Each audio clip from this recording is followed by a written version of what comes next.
Lakers in the midst of the run, and Worthy does it again. 10 points for James Worthy. Lakers lead by 11. Elliott off the crossover. Yes. Well, Sean Elliott able to convert. Lakers moved out in a hurry off the transition, but the Spurs got back. And it's Worthy again, this time from downtown. 13 points on 6 out of 7 from the field. Both these two teams shooting the ball extremely well from the perimeter. Robinson. Lakers now lead 27-17. 7 points for David Robinson. Scott with the step. Oh, what a play by Perkins, guiding it home. Byron said that was a pass. That was no shot. 29-17. Lakers with the 12-point lead. And obviously it makes a big difference later on. The officials, Jake O'Donnell, Ed Middleton, Jim Capers, Bill Cartwright, James Edwards on the opening tip. And Detroit controls.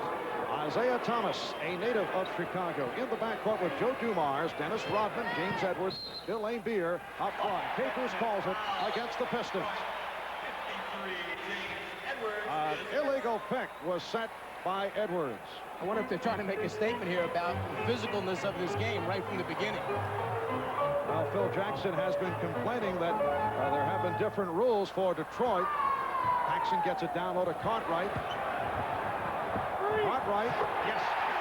The Bulls 2, and the Pistons nothing. Trying to establish an inside post-up game immediately against Detroit. One of the key things against their defense is, can you get them to come and double team on the box? Most teams aren't able to do that. As you see in the beginning, they played them straight up. And A.C. Green able to collar it. This season, the L.A. Lakers experiencing their worst open month in 12 years. Perkins over McHale. And the Lakers lead it by the score of 4-2. The Lakers getting off to a most uncharacteristic start, losing at San Antonio, then losing to the Knicks, Portland, and Phoenix, losing 4 of the first 5. Their worst start since they went 1 up, 4 down back in 1978, but they have dramatically turned it around. Byron Scott called on the foul, a non-shooting affair. After a little two-man basketball pick and roll, good rotation by the Celtics before. They double up on McHale. Here's Shaw. Rebounded by Parrish. Strong move by Robert Parrish. This is my best spot. I want to be the dominant person there. I want everybody to know this is my domain, and I'm going to take this spot over. And I try to go out, I try to establish myself that way early.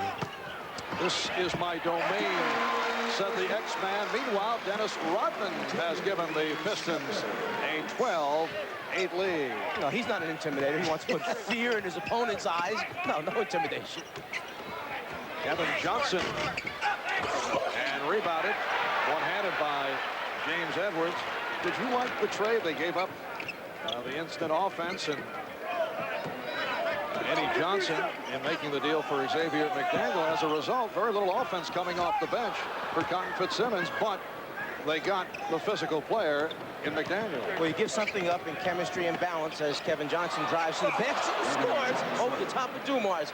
You give up that bench play, you bring in a guy who must be a starter. The Bulls' biggest lead. And it's been the play of Scottie Pippen that pushed the Bulls to this three-point advantage here in the first quarter. Worthy. His first points. Worthy averaging nearly 22 a game to lead the Lakers.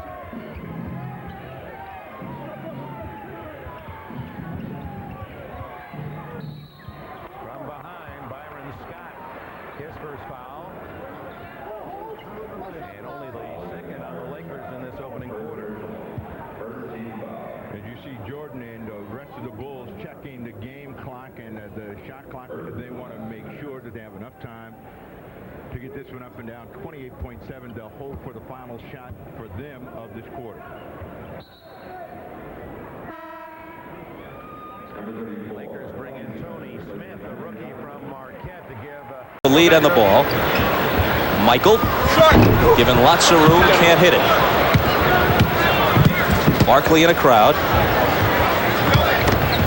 Finds Jordan. Great pass from Barkley for the jam. You think Michael needed a few tickets here for this special weekend? Over 100, we were told. Magic for 3. He was the MVP of last year's All-Star game. He's been the league MVP, more importantly, 3 of the last 4 years. 5:09 to play in the first. The East has a 16-15 lead, and we're back after this.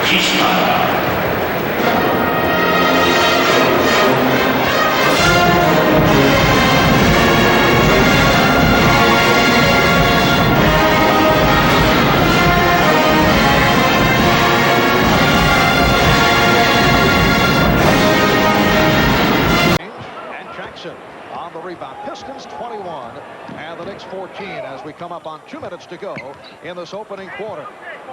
Kenny Walker has come on for the first time. Walker up front with Ewing and Oakley. Lambeer on a switch. Ewing and rebounded by Rodman. A most unusual quiet crowd here at the Garden. Knicks have not provided much to cheer about this season, but usually there's more animation. Jackson challenging Lambeer, and Rodman rebounds. Another case of Lambeer just distorting the shot. Dumars shooting. And Johnson able to hustle it down. Here's Vinnie Johnson. The Pistons lead at 23-14. Must keep a body on Vinnie Johnson. When the shot goes up, he's one of the best offensive rebounding guards in the NBA. Has been doing it for his entire career. The Knicks now 6 for 19. He's been shooting well. Cleveland with a 6-point lead.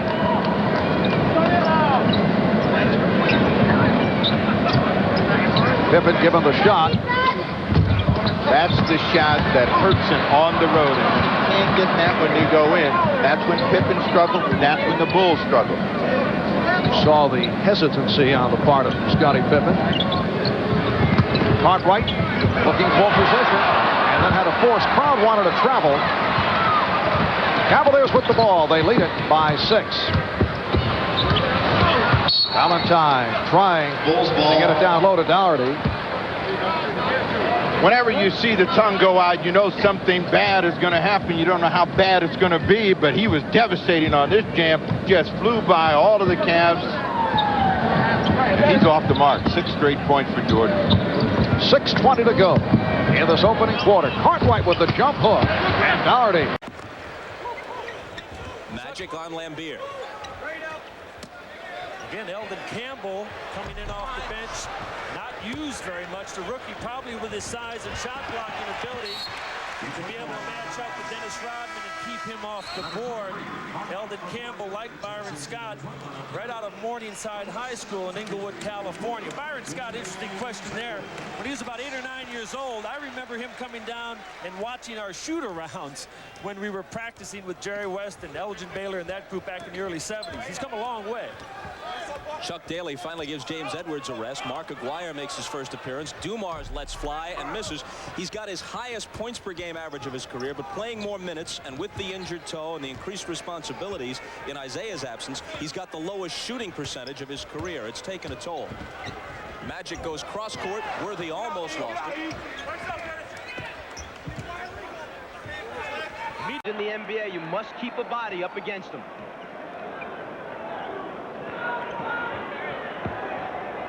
Larry Bird over the years has had his difficulties against Buck Williams. Lewis, yes. 18-14 Portland. The reason why Larry making the initial or the early game perimeter shots is important to him, because of the back problems, it's restricted his mobility. Normally a guy like Buck Williams, he would be able to take him off the dribble. Right now, it's not that easy, so he's got to establish that outside game to bring Buck up closer to him. Out of 5 on the shot clock. Kersey from deep. And here comes D. Brown. Brown and Lewis at the guards. Bird, Parrish, Campbell up front. Campbell works off the pick. Yes. Won't count. Will not get the bucket. The foul call before the shot attempt. with the lead pass. And the Bulls have a 1-point lead. Webb unloads for Dominique. And that's what Spud Webb does so great. He pushes the ball back at you. He had 3 defenders that time concerned about him. Wilkins sneaks along the baseline. He finds him. Easy 2 points. Paxson being chased by Webb. Why are Dominique's numbers up this season? Grant got to go glass, rebounded by Willis. He's up in certain statistical categories, his rebounds in particular, up over 9, and there's only a couple small forwards in the league that do that kind of rebounding from the small forward spot. But there are reasons why those categories are up. He's played some big forward this year for him. He's on the free throw lane all the time, so on missed foul shots, he comes up with a couple extra ones. His assists are up over his career ones. He's had better individual seasons in certain categories, but he's certainly putting it all together this year.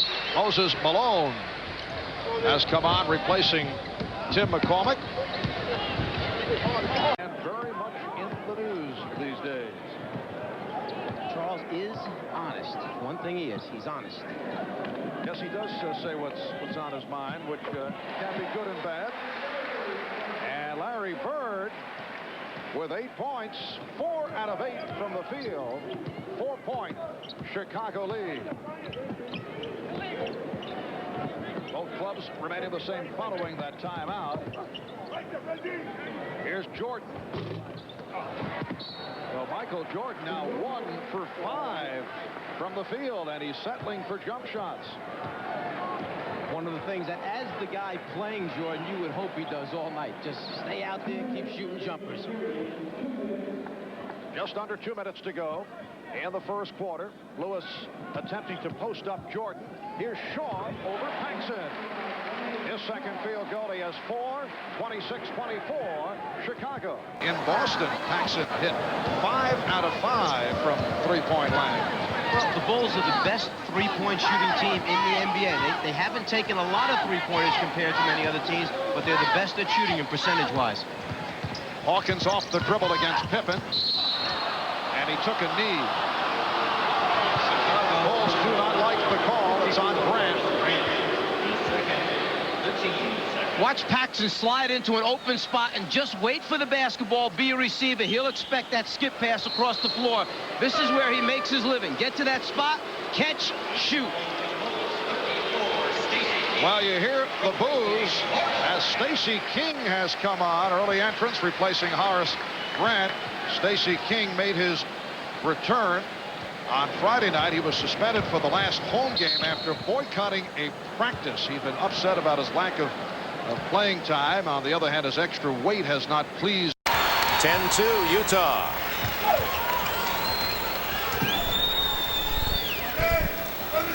Eaton way out on top now, goes underneath.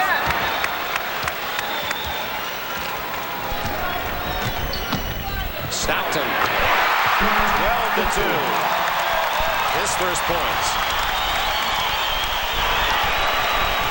Over 4 minutes played, the Lakers without a field goal. Well, it's Worthy time now. The Lakers realize that if they're going to get in it, they got to get Worthy in the ball game. He misses, but the Lakers will get it back. Thanks to Byron Scott, who hustled inside to battle for the rebound. Not often you'll see that kind of shooting percentage after 4 and almost a half minutes.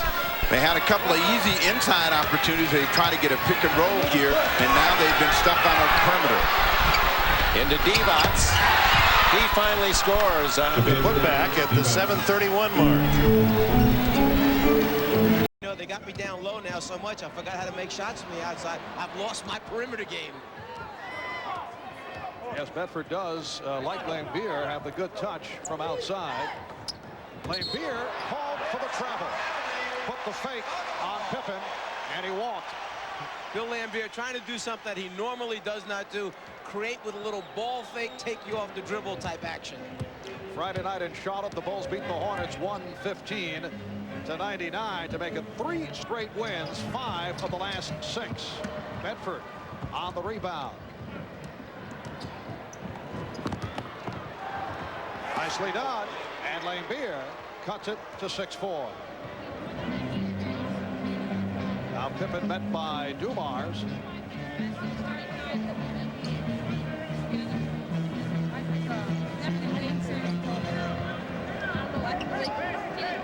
Jordan with 8. 7, unusual for a team from over in the European League. Here's another three-point attack. So Rafael Jofresa able to join the parade from long range. 18-17 Lakers with the lead. Now Perkins spinning in. Nice move. Sam Perkins has hit 3 for 3. Both clubs on fire at this point. Lakers with a 20-17 lead. Again, here comes the half-court offense for Badalona. They execute this very well. They take their time. They're patient. They wait for a good shot. Morales. Now Juan Morales, according to the scouting report, is not much of a scorer, but he's shown some nice moves here at the start. Three-point attempt again by Scott. And Morales feels more comfortable down low, whereas Ferran Martinez, the center who is out with injury, the up-and-coming great center for the national team. Bulls with an 8-6 lead. Here's Grant. Yes. So Chicago has come out and hit its first 4 shots from the field. Yeah, the Bulls just seem to keep developing the next guy. The star was Jordan. Then suddenly the next all-star was Pippen. And now the third guy emerging is Grant for the Bull team. Coleridge rejected by Grant. Paxson on the pull-up. Yes, make it 5 for 5 for the Bulls, who now lead it by the score of 12-6. Well, Horace Grant has had an outstanding season. He's averaged 15 a game, 10 rebounds, second in the NBA in shooting percentage.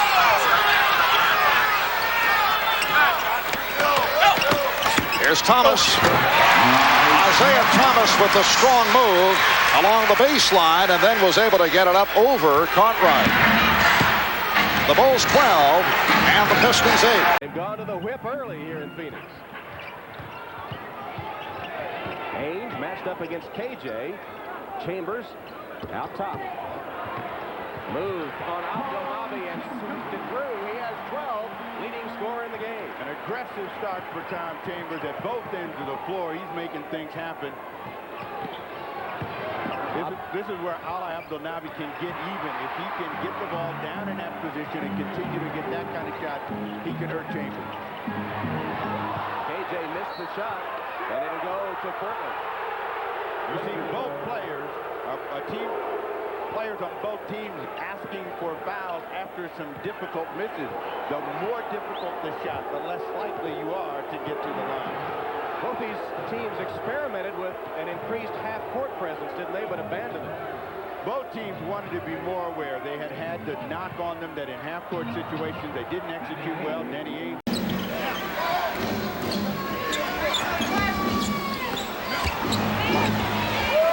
Good defense by Worthy. Jordan. Paxson.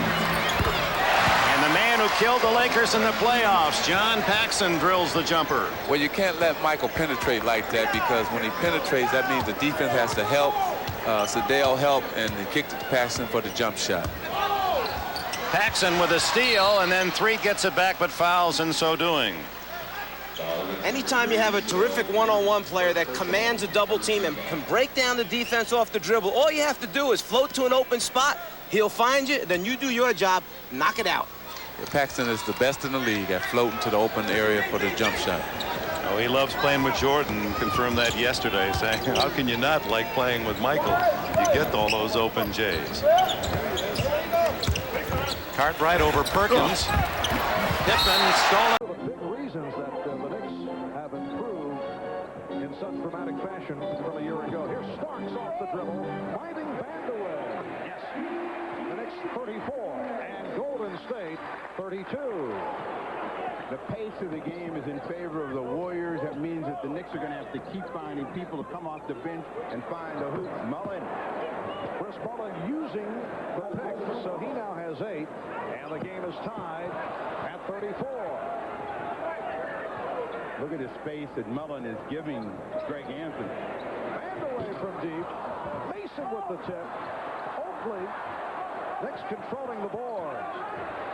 And Mullen knocks it out of bounds, seeking the steal. Vincent Askew, 3-year player from Memphis State, now checks in. The Knicks feel that they can beat the Warriors on the glass, and if they control the glass, they'll win the... With both free throws, and that's the biggest Boston lead.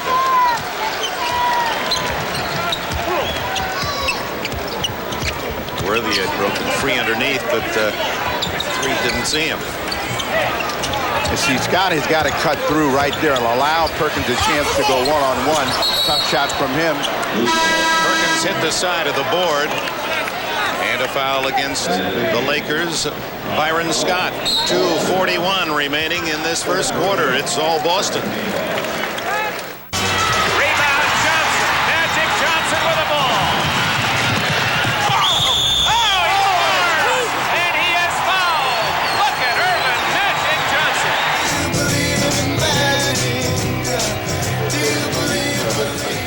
And of course Johnson and Michigan State beating Larry Bird's Indiana State Sycamores. Not always friends, hardly friends at all, because they're both highly competitive. That Chicago uses, Detroit's been working on it, using it quite a bit, in fact. Hawkins.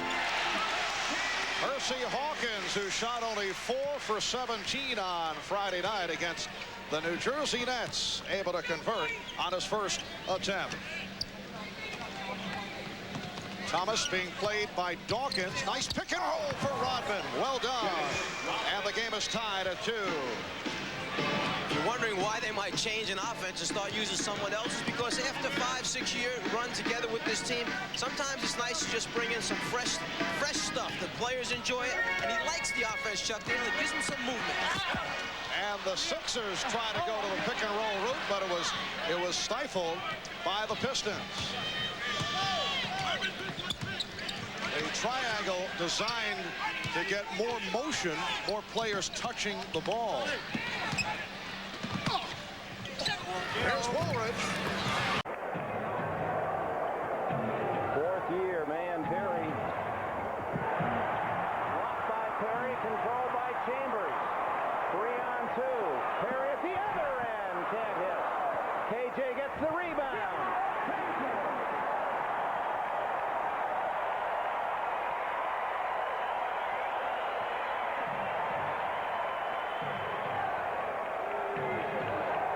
One thing Jerry Sloan said, to be a serious contender, we have to win on the road. They're much improved this year, Utah. Said last year when we would lose by 10, 15. Now when we do lose, they're close games.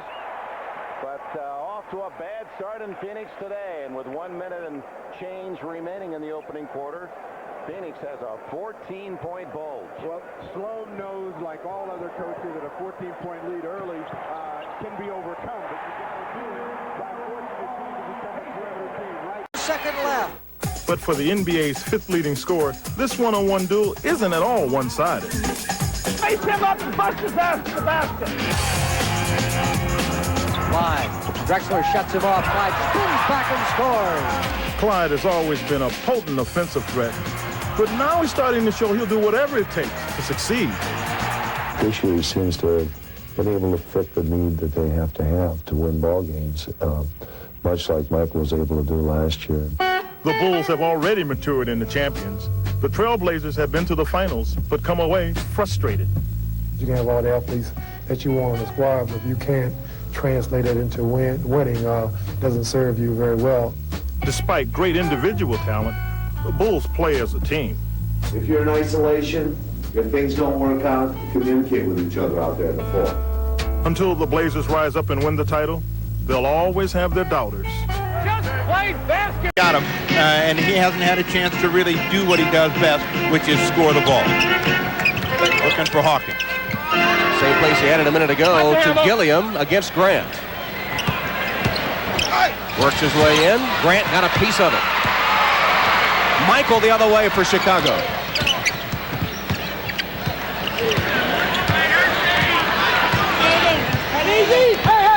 Again, Cartwright trying to post up. Cross court to Pippen. Beautiful move by Pippen. Reverses it through. And Chicago has its first lead.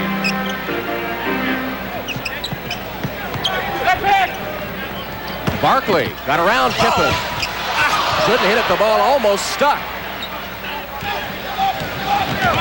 Here's Paxson. Pippen pulls up. What they want to see from Pippen is that, how he's going to shoot that jump shot. If he's going to... Never happened before. Here's Warren. And he took a shot. Fouled by Eldon Campbell. One of the reasons they may be going to AC is because after they set screens and force Detroit to switch, this is what happens. Rodman winds up on AC, and some teams believe that you go at Rodman early, try to get quick fouls on him, put him on the bench, get him out of the game. Yes, because the game back in December, he played 47 minutes and only had 1 foul. You know what is amazing about Dennis Rodman? And the coaching staff telling us yesterday, Dennis, the type of guy, might play 45 minutes, 46 minutes. After the game, he's on the exercise bike. Could you relate to that? I can relate to it because, first of all, he's a professional, and he loves playing basketball, and he knows that being in the top condition is that it's going to get him at his best level. And that's why he's able to play 47 minutes a game. It's the Pistons 8 and the Lakers 6. Some light pressure being shown from downtown, and Clyde has been succeeding with the three-point shot. Well, this Trailblazer team uses the three-point shot as a definite weapon, a definite part of their offense that they look for. Boston leading 12-7. Parrish. Yes. Celtics 14 and the Trailblazers 7. 8 points for Parrish. Drexler again for three. There's only one team in the NBA that has made more threes than Portland. That's Milwaukee. Portland's second in the league. Attempting to answer. Other than Michael Jordan, probably no player in the league is as creative or as unstoppable as Clyde Drexler. And this year he has added another dimension to his game, the three-point shot, so he's become a complete player. Bird of 6-2. Now, Antoine Carr spent 6 years with the Atlanta Hawks, usually coming off the bench, set back by injuries, coached by a fellow by the name of Fratello. And in fact, we acquired Antoine in a trade that was done with the Detroit Pistons back then, where Cliff Levingston and Antoine Carr became members of the Hawks.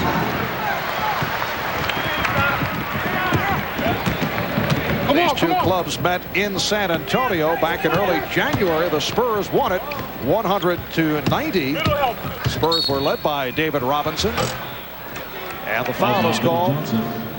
It is a push on Vinnie Johnson. Robinson with a 20.9 rebound game in that earlier meeting. Rod Strickland had a good one, 19 points, 7 assists. Here's Dumars. As long as Joe Dumars continues to take jumpers, Vinnie Johnson can play him. I think it's when Joe is isolated and putting it on the floor. The game at one stretch, Chicago led by 6. The Bulls with Jordan and Paxson at the guards. Cartwright, Grant, Pippen up front. Michael Jordan is now 8 for 16. He's high man for Chicago with 18. Scottie Pippen 7 out of 14 for 17 points. While Parrish, Brown, and Lewis, as you saw, each have 12. Difficult shot for D. Brown. When you go to that type of isolation, everybody stands around. You put a lot of pressure on one man to get a good shot off and then make it. That time, very little movement for the Celtics on offense. As well as D. Brown is not that type of player that can go one-on-one with you and take a shot like that and make it. Campbell playing Jordan well. And it's a 24-second violation.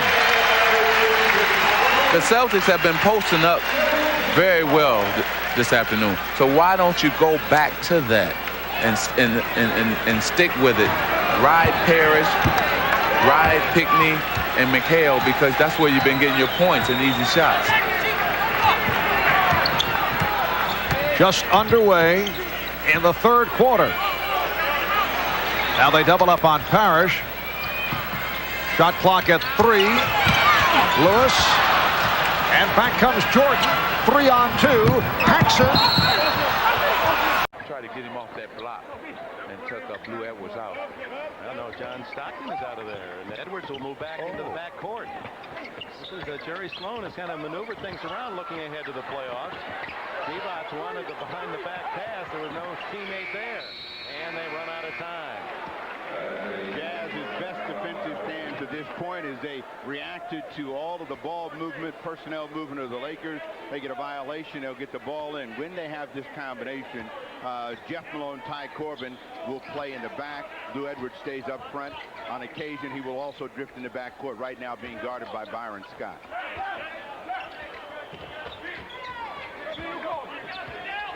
So it's Malone moving from that shooting forward into the backcourt, and he finds the range again, and the lead for Utah, 18-17. And the turnover Lakers. Well, this is going to be a tough. Oh, he said it's not something that we preach, and all of them were very careful not to bring it up as if, yeah, that's what we want is that image. But it was like, hey, if the physical play happens, that's part of what it's all about in the NBA. The Knicks lead it by the score 15-12. Crowd looking for a travel, and then Ewing lost it and is called for the foul. Ewing fouling Rodman. As you take a look at Detroit's defense, if you wind up wondering why is a certain guy like here, why Rodman on Ewing, it's because the scrambling, trapping, rotating Piston defense has to cover for each other. That time, Rodman covering, winds up on Ewing, and then the foul by Ewing. And Rodman has been effective despite the mismatch physically and going against Ewing. Aguirre and the Pistons are having their problems. They're 0 for the last 6 from the field. And right now, Bill Laimbeer is not smelling. From 15, Porter can't hit it. Nothing but purple jerseys in there for the rebounds. Campbell rips it down. Third rebound by Eldon Campbell. Scott for 3. Yes. Scott has historically shot extremely well in this building. When he comes to Portland, it's almost like he's a Portland Trailblazer, has never missed a beat in this arena. Lakers have a dozen, and Scott has 5 of them. Of course, you said that backcourt of the Lakers was important to a victory today. There's Danny Ainge answering with a 3. Lakers lead cut to 1. Los Angeles has hit 5 of its first 6 shots. Now let's find out if Terry Porter was listening to Magic Johnson last week when he said you got to make Fidel Street go right. Get an inside foul. Eldon Campbell. Campbell pushing off against Robinson. It was like a football block. Dunleavy argues, but Has been off this season. He's been complaining that he has been out of the offense. Blackman with the fake on Jordan, had nowhere to go. And this is Charles Smith, way off. Rebound Oakley, and connects with the putback. Charles Oakley, who had an excellent game against the Bulls in New York with a season-high 16 rebounds, gets the scoring underway. Now Jordan from long range. So the game is tied at 2. Well, no question, and that paid off. Michael coming out, stroking it right from the beginning. Michael Jordan over the years has had great respect for the defensive abilities of Rolando Blackman. Now Jordan stripping Blackman. Scottie Pippen changed his mind. Jordan for 3. Rebound Ewing. Blackman off the pick. Good recovery by Armstrong. Supposed to be, and the result is you have a wide open Dale Ellis in the corner. No one there to match up or rotate to him. Now Armstrong is guarding Johnson. Here's Ellis on the drive. And tipped home by Robinson. That's his 3rd field goal. He's controlling both boards, though. David Robinson with a good start. And San Antonio leads 22-13. Just under 4 minutes remaining in the first quarter. Cartwright with the fake. And Grant shoots. Rebound Elliott.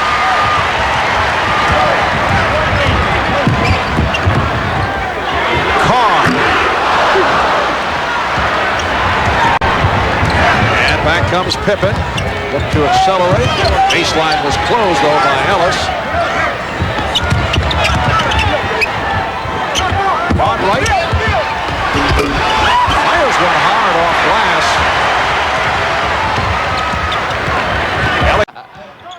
here's Strickland off the glass, too hard. Humphreys has Stockton. Tell you, John read that very well. Everybody crashed the board for the Portland Trailblazer. after Strickland had took the shot, nobody was back because he did take the layup shot, and he just went out for the layup. Open shot of 3 from Mario Elie off the bench with a tray for the Blazers. You notice that the Jazz are inviting the Trailblazers to pop from the outside. They're trying to keep the penetration down, force Portland to beat them over the top. So far here in the first half, the percentages reflect the Jazz have done a good job. Pick and roll. Malone missed the layup. Corbin tries to save it, and Elie gets it to Drexler. Robinson. Third time the charm for Cliff Robinson. He tried to come from the backside of him and pick it off. He just came down on his arm a little bit, but that's the kind of defense and that's the kind of aggressiveness this Portland Trailblazer team must display here, because they have to get, like I said, this crowd can be a six-man in their favor if they can display aggressiveness. Jordan going to the left hand. Grant unable to collect the rebound, and here come the Blazers down by 5.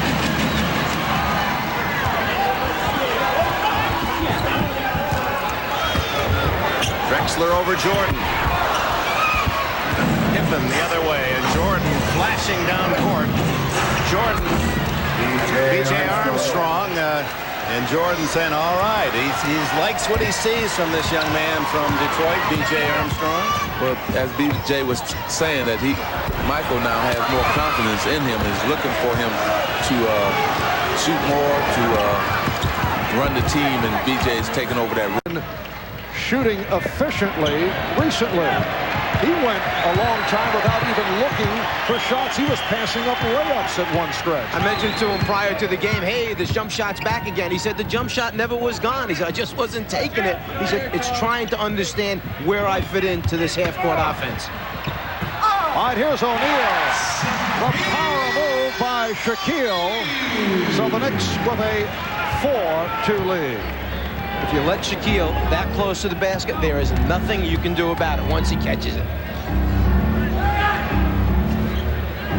Ewing, yes. Patrick Ewing giving the Knicks a 6-2 lead.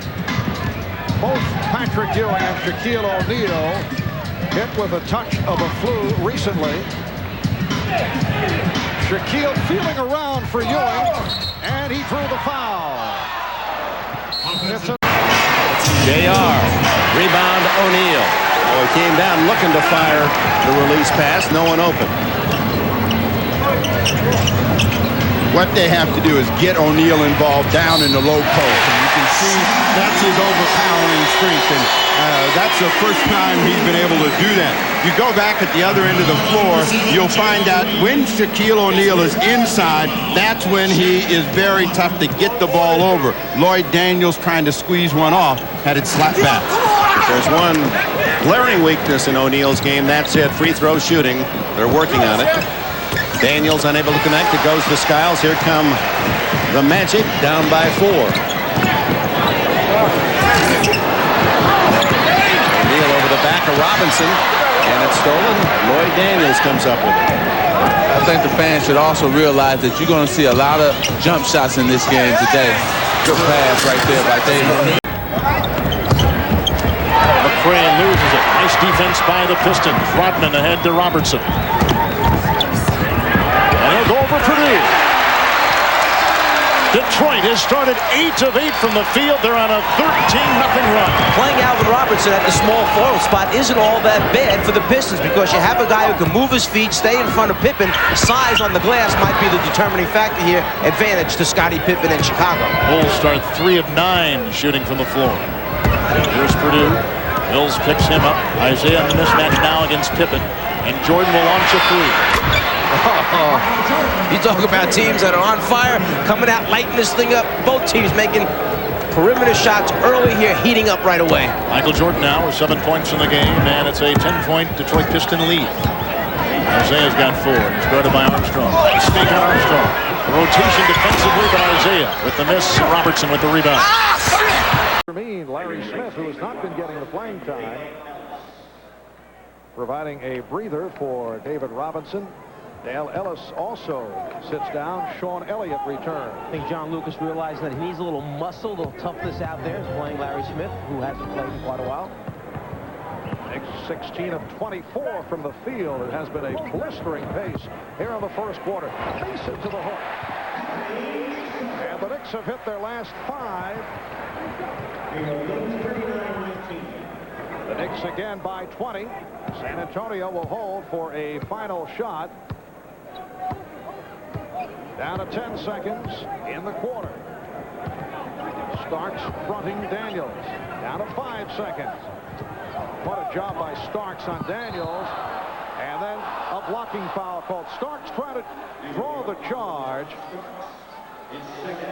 That's the second on Starks. It puts the Knicks over. To work his way back into the lineup. And as you mentioned, he has been one of the sparks. Well, Bill Cartwright pulling one out of his University of San Francisco arsenal with that hook shot. If the Chicago Bulls are going to three-peat, Bill Cartwright is going to have to play well. That's the bottom line. And Cartwright has missed a host of games because of injuries. Nice move by Abdelnaby. That's his second field goal. 17-15. Chicago by 2. And when the Bulls were successful the last couple of years in the playoffs, they tried to get Cartwright involved early offensively. Pippen, good hustle, not able to save it. Scottie Pippen, who ranks 9th in the NBA in steals, just chasing the ball down from behind, getting that deflection, and trying to keep it in bounds for his teammates. They're the best at running down. Sam Perkins, he showed Laker fans he could do that while he was here operating at the Forum.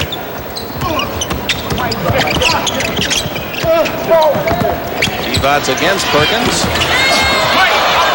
And it's Cage the other way for Seattle. Veteran from San Diego State. Another 3 for Perkins. Now they'll try the 2. Oh, come on. Good rebound for Divac. Good move by 3 to round Payton. They got to switch Eldon Campbell on Payton, and they can't get him the ball. And forcing the turnover was Nate McMillan. His tough defense, and George Karl likes that. One of the tougher defenders in the NBA, Nate McMillan. What he did was he knew that Payton was had a big man, so he pressured Sedale 3 and pressured him into a turnover. Good decision by the veteran Nate McMillan on that. Seattle looking for its first. Field goal shooting team. Douglas gets to it. And here's Lewis. Rebounded by Shaw. Smith with the ball. This is Glenn Rice. Yes. Glenn Rice in his 4th year out of Michigan. A street shooter, and if he gets going, look out. Well, you can look for Miami to try to put a lot of pressure on the Boston Celtics in their running game. Miami wants to run, get out, and just get layups and jump shots. Well, Robert Parrish heading over Ronnie cycling. Robert Parrish played well recently after having problems with the sprained ankle. Grant Long goes to the flip, and a foul is called. It is on Long, offensive foul. Well, that was good help defense by Sherman Douglas. Grant Long went around his man, and Sherman came and got right in front of him and took the charge. That was a beautiful decision. That time, he cut the airspace in between himself and David Robinson. He took it right at him and used his body and scored.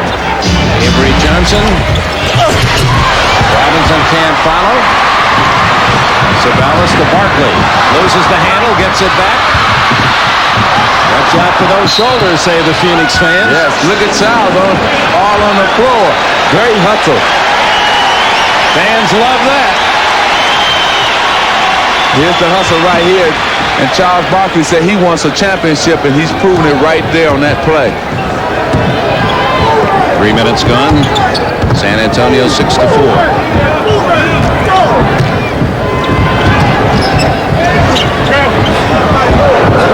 Good feed by Johnson in midair to Carr. Pulled down by Sabalas. 3 rebounds for him. Marley for the... On the shot clock. Starks working off the screen. Yes. Well, John Starks had the hot hand against the Nets here on Wednesday, picking up the offense because Patrick Ewing hurt his elbow, then did not shoot well Friday against Philly, but he has come out blazing. Good defensive sequence by the Knicks. Beautiful pass from Jordan. Jordan double teamed, but was able to locate Grant, and he got on the ball. The Knicks now lead 9-8. Unusual to see the Knicks doubling up on Jordan. Pat Riley's philosophy has always been straight up. We talked about experimenting today. Perhaps Pat Riley looking to see what happens when they do go after Jordan and double team him. File it away in the memory. Charles Oakley converting the putback. The Knicks 11 and the Bulls 8. Oakley had an unusual game the other night in Philly. 1 for 8 from the field, but still mishandled, but saved by Dumars.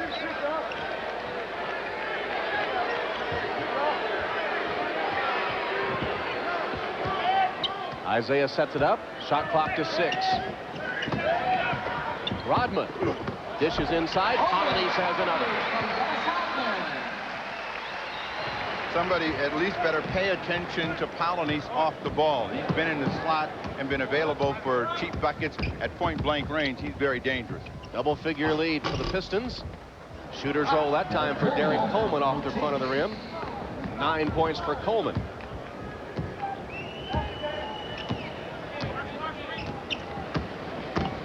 Thomas got a step, got the shot away.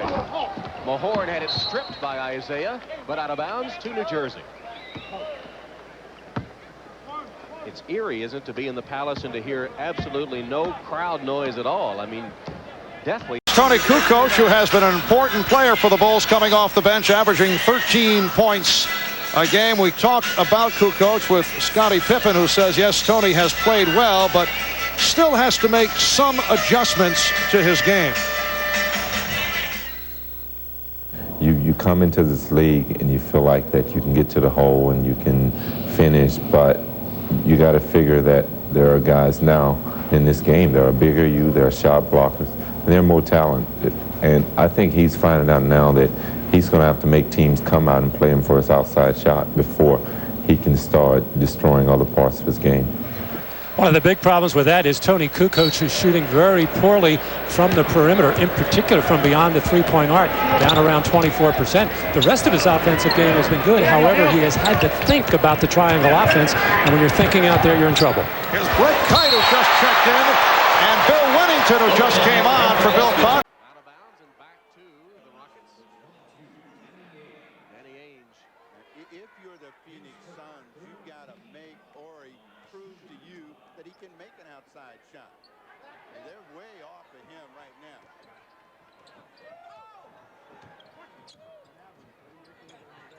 Cassell just inside. Well, it was a three-pointer. I thought he was 1 foot inside, but Sam Cassell launches a three. And the Suns lead cut to a deuce. That'll settle him down. There are certain players that the Phoenix Suns don't want to get in the game. Cassell is one of them. He's going to make three-point shots like that. He certainly is going to keep them in the game and make a difference. That earlier turnover was his first in the last 4 games. He's played 8 in a row games now. Finding a stride. Houston steal. Ori inside Herrera over Barkley. Kept alive momentarily, but then Ainge pulls it down for the Suns. 10 on the clock to Sabalas. See if Sabalas continues to go to the hole against Kukoc. 8 points for Sabalas, who's been on a tear of late, and averaging around 30 a game the last handful. Bill Cartwright's first shot. The veteran unable to connect. West with a rebound. Marley 2-on-2. Rebound Green. No basket. Foul before the shot. Phil Jackson has to be concerned with Tony Kukoc on the floor against Cedric Sabalas. This is the reason why. Sabalas has a great first step, gets him with the left hand, comes back in the same direction, and then switches hand, back-to-back drives and scoring opportunities for Sabalas. He has got big numbers on his mind this afternoon. Kukoc with his first foul. 24. The double team of Charles Oakley. definitely could get there, and he's going to have to do that some. Other times, he's got to get some other people some open shots. Wild pass by Oakley on the turnover. And a sloppy start by both teams 3 minutes in. I think this change in the lineup has had to take Pat Riley and the Knicks somewhat by surprise. No way they could have prepared for it. Right now, I think it's affecting the Magic as well. Here's Nick. Nick Anderson. Not able to hit. And the ball goes back to the Knicks. Right now, nothing looks in sync with the Magic offense. They're just getting shots, opportunity-type shots. Nothing smooth in their offense. The Knicks in the midst of a very busy stretch. They're playing 7 games in 10 days and a good portion on the road. Charles Smith changed his mind. Here is Patrick Ewing. The Knicks 5 and the Magic 2. Well, Shaq hates to leave that lane unless he has to. He'll do it late. And the Nets have hit their first 4 and take an 8-2 lead. You know what made that a tough shot? He was disconcerted from the left, running by, trying to catch a piece. He had kept that same. See how you got to catch the ball over right there. And it was just a little fumble, cost him a shot. Nice play to get it over to Del Negro. That's for 2 on the rebound. Del Negro again. He finds a lane. And then found Derek Coleman in his way. DC has the rebound. Looks to pitch it out. And gets it to Anderson. Kenny stops and pops. First miss of the night for the Nets. So you get a little hungry when you hit 4. Well, he knew he was on fire. And over the top for the backboard goes Cummings' shot, and the ball goes over to the Nets. Big Ben with a great defensive play. You can look for some serious business in a lot of areas. That's one of them. You can negate an apparent do. A typical Charles Oakley play. And he hears it from the crowd. They love that kind of aggressiveness. Get on the floor for every loose ball. Rebound, Ewing lost it. And a loose ball foul is called. It's on Cartwright. For Cartwright, his first foul, so the Knicks maintain possession. Knicks have had their troubles recently. They've dropped 2 of the last 3, 4 of the last 7. It's been a busy stretch for New York. What a play by Starks. Starks with the dish for Oakley, and the Knicks now lead 14-10. Pippen trying to go to the crossover. 4.5 remaining in this opening quarter.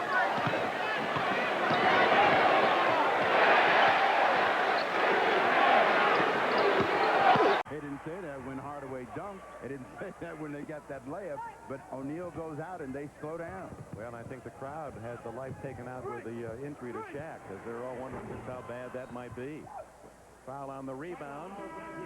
And with it, we'll have our first timeout. 5:53 remaining in first quarter. The game had just got underway, and Shaquille O'Neal was trying to power his way inside and had a collision with Frank Bukowski and came up ailing on that knee that has been very tender for him. It was kneecap on kneecap, and that's what happened on Wednesday night. McKee on the backside coming in to defend on the triple team. He ran into the knee of O'Neal, and Shaq was down some 3 minutes before recovering and returning to that game. So that was great relief for the Orlando fans. But now, although he got through a tough game on Friday night where he tumbled into the stands going for a loose ball, he is re-injured. Let's see if he'll return. Hannah?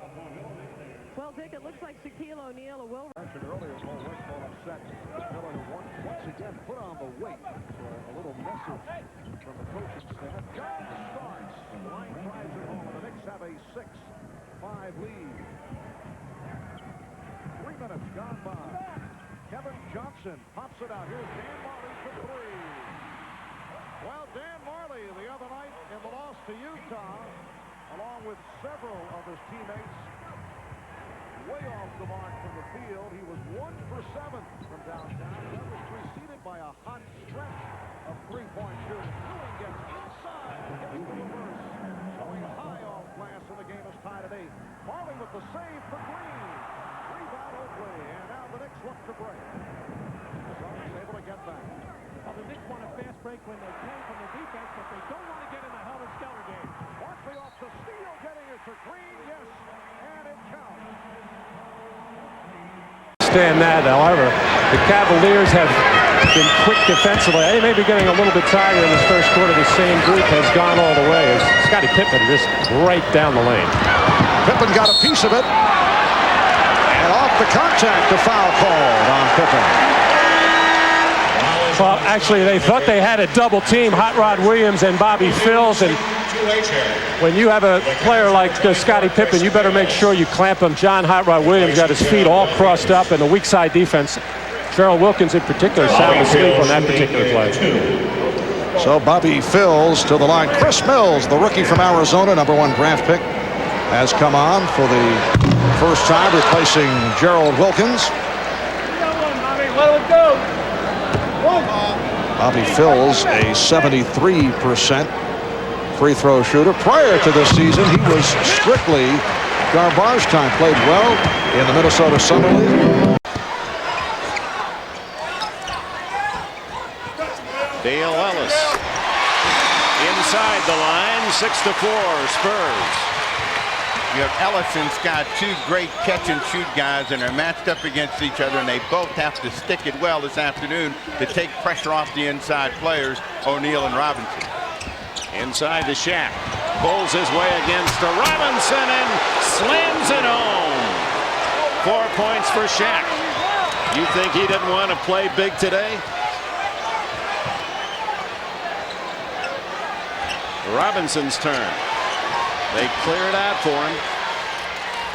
J.R. Reed. Shaq volleyballs it out but couldn't save. Anderson takes it in. Willie Anderson, San Antonio by 2.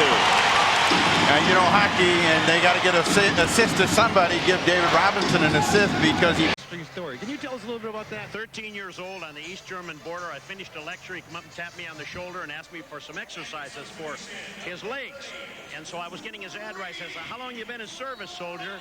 He said, I'm only 13 years old. So being the Rhodes Scholar I am, graduating from Minot State Teachers College in North Dakota, Ahmad, my next question was, where's your father? Are you surprised at his success at the NBA? No, I'm not at all. I'm surprised that there's so many jealous people that keep on knocking him and say what he doesn't do, and yet he's one of the most dominating players in the history of this game. Plus, he's having a nice time. And the scary thing is he can do nothing but get better. Yeah, he's going to get better all the time. I'm with your lookalike, you know, my assistant, Johnny Jones. Can you take a shot at him, Mark? Every time we come in a hotel, they say, hello, Ahmad, and he goes along with it, especially if it's a nice-looking girl. All right, back to you, Mark.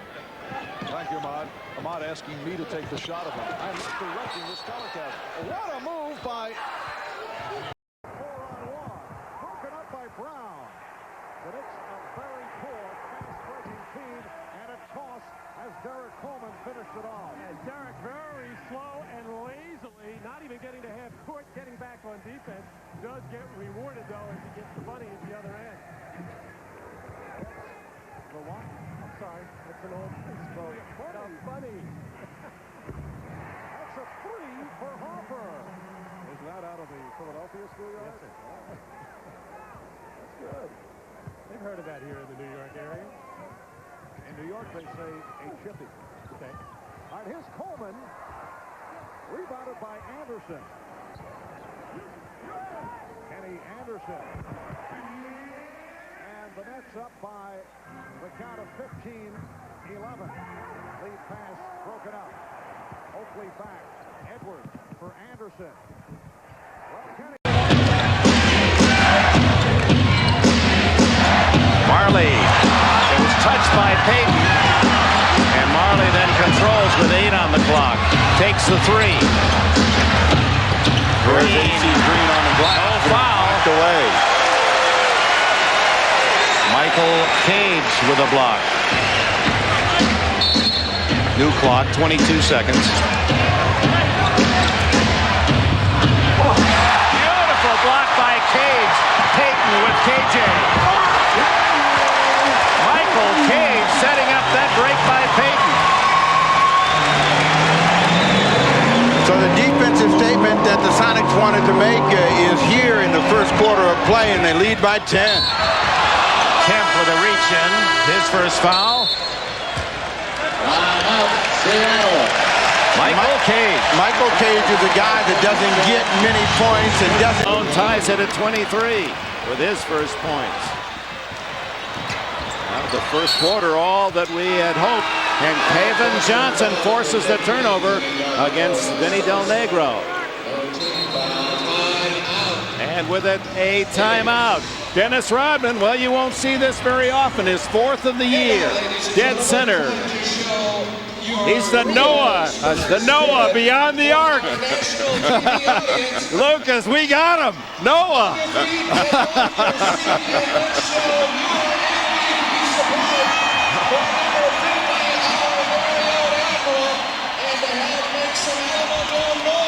Boy, is that pretty. That's looks like the Super Bowl, for crying out loud.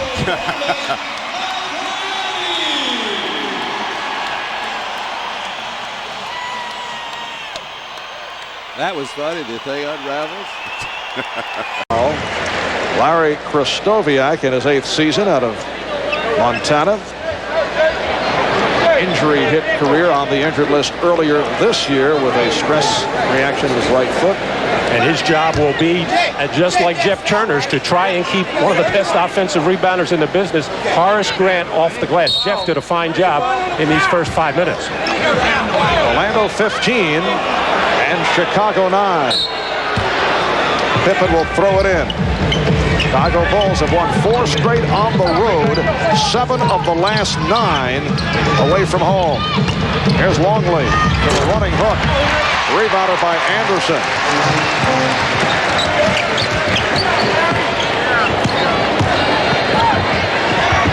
Oh, what a move by Shaquille O'Neal, and you get the idea he feels he can do whatever he wants against Luke Longley. Excellent footwork by Shaq that time, and no double team came. The agitating of Myers during Nick practice sessions. I think Patrick is a no-nonsense guy. Yes, he appreciates hard play and physical play. He has had to step in a number of times with John Starks to try to keep him under control. And Patrick is very professional. I think sometimes he thinks maybe Pete Myers takes it to an extreme.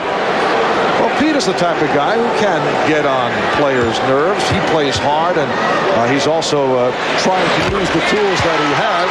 He's strictly a defensive presence. Here he is in the starting lineup.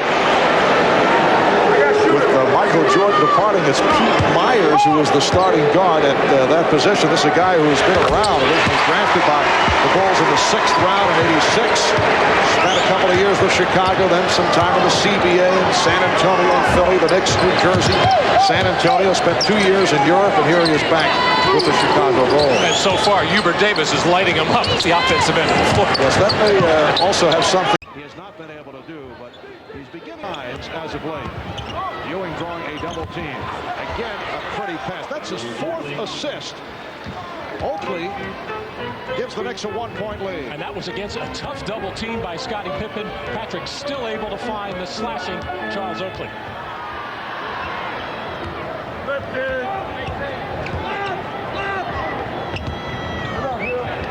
Pippen for 3.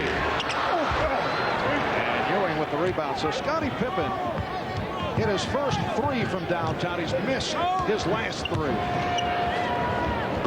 Ewing, yes. And the Knicks now lead 45-42. 9 points for Ewing, along with 8 rebounds and 4 assists. The Bulls call for time. Patrick Ewing has been doing this all game long, and really the last few games that he's played, anytime he gets double teamed, he is picking out his... Which the Chicago Bulls play. This is good ball movement, player movement. They call the foul before Pippen comes over the top. They played a great game against Orlando, New York, and then they come and just sleepwalk through, barely get by. Here's Ron Harper with his first basket of the afternoon. This is a young man who has struggled in this Chicago offense, a 19-point-per-game career scoring average, and he comes in averaging just 8 points a game. Most of the time when players move, there is an adjustment for them, but this is not only a personnel adjustment, but style adjustment. You look at those numbers, and they'll tell you that this guy has been able to score the ball through his career, and last season was a terrific one for him. He needs more volume. He's not a guy that can play and be efficient with 8 or 9 shots. He just is not going to be able to do that. So he's got to be a guy that gets plus 15. They haven't done that for him. Hakeem his first point of the afternoon, and Luke Longley comes off. Pick out of bounds, and that belongs to Golden State. We have got one 24-second clock inoperative in the back. We hear the announcer calling out the time. They're going to bring in some new shot clocks and try to get it hooked up. This one down at the Warrior end is working. 9 on the shot clock.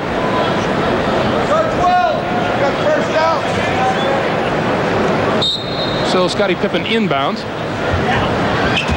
Gets it right back and goes into the lane. Back outside. Armstrong. That's a 2-point. Bulls go on top. 2-0. This is a game in which the Bulls should have no trouble scoring because the Warriors want to see the ball come up in the air. They have been giving up 108 points a ball game.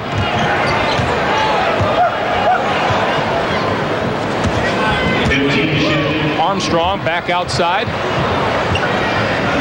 Here, Patrick Ewing getting caught in a front position. Beautiful pass. Shaq can't finish it as he puts something soft up there. But all season long, Horace Grant and Shaquille O'Neal have made these little passes in close quarters and have handled the ball extremely well. And Patrick Ewing, who showed a little restraint earlier not picking up a foul, gets a cheap one there. Horace Grant has come a long way at the foul line, just under 60% at the line last season, up to 67 this year. Matt, you, of course, had Shaquille O'Neal as coach of the Magic his first season. How far has he come in terms of passing the ball back out on the double team? Well, he's so much more confident, and the experience that he now has in seeing the double teams coming. He knows where everybody is on the floor. Has improved tremendously. That was a beautiful backdoor pass, but could not be handled. And the ball goes back to Orlando. Here, Patrick Ewing getting the ball. Nice drop pass off to Monty Williams, who was trying to do too much with the basketball before he actually had it. It was a practice. He practices when he wants to, and he becomes a coach when the drills get difficult. The Bulls 15 and the Magic 7. Hardaway and Scott now at the guards. Anderson with Turner and Rollins up front. Hardaway for 3. Yes! The Bulls now lead by 5. Pippen trying to break down and then changed his mind. Got it out to Armstrong. Orlando able to get back. Myers. Kukoc with the rebound. Pippen facing a double team. Kukoc guarded by Armstrong. Got rubbed off on the pick by Purdue. Shot clock at 6. Pete Myers has opened up by hitting 2 of his first 3, and the Bulls lead by 7. Well, the Bulls are trying to shove it down Orlando's throat in transition. If they don't get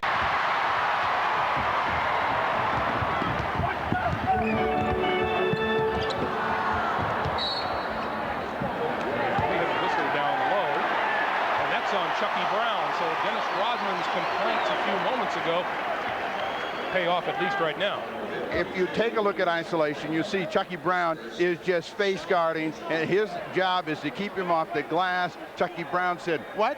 Dennis does that all the time."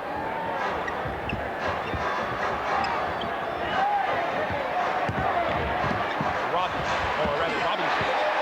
And he gets his first basket of the day. 4-2 Spurs.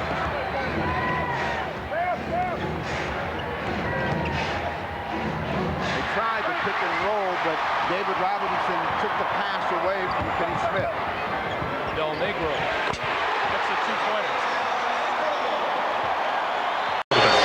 He is a 65% free throw shooter, but off that foul by Dennis Scott, he's able to hit the 2 free throws, and now the Spurs go to a trap, and the Magic with no problem handling. But the dopey comment is totally out of line. Dennis Rodman, one of the game's smartest players, always in the correct position, leading this team mentally. I hear Scott and Rodman with rebound. Even on the steal. All the way from O'Neal. So the Spurs lead by 1. And back comes Robinson. So the Magic not able to get back on the transition. This is how good Dennis Rodman is. He made a physical error. He fumbled the basketball, gave up the layup, but didn't put his head down about it. Got the ball in quickly, got an easy layup for his team down the other end. And a foul against the Spurs off the drive by Hardaway. Foul on on Rodman, his first. Rodman. Phoenix, Charlotte, and Chicago. Donald Royal gets inside, it counts, and the foul. Well, you see the Golden State Warriors doing quite a bit of sagging defensively, especially against the Donald Royal. They'd rather see him shoot jump shots. Donald Royal recognizes it, tries to close the gap by putting it on the floor, getting into the lane, and then getting people up in the airs. Donald Royal would much rather drive to the basket than shoot jump shots. This is Donald's fourth game back as a starter after missing quite a few with that sprained ankle. Yes, he was in a walking cast for a while. He was back in the starting lineup. Dennis Scott once again coming off the bench. Dennis recently struggling with the shot. Sprewell. That is not what he had in mind. He did not call glass, but he will take it. It's a three-pointer for Latrell Sprewell. I think he wanted to smile. He looked around a little bit, but things have been so grim for the Warriors. He'll take him any way he can get him. His three-point shooting has been way off this year, down around 26%. That was too easy. 21, and Horace off to the good start. He's hit his first three shots. Oh, Billy Owens taking it to the hoop with authority, and the Heat leads by 2 with just under 1 minute left in this opening quarter. Khalid Reeves getting a breather right now, and that puts Billy Owens in the point guard slot. Shaw for 3. Geiger with the rebound.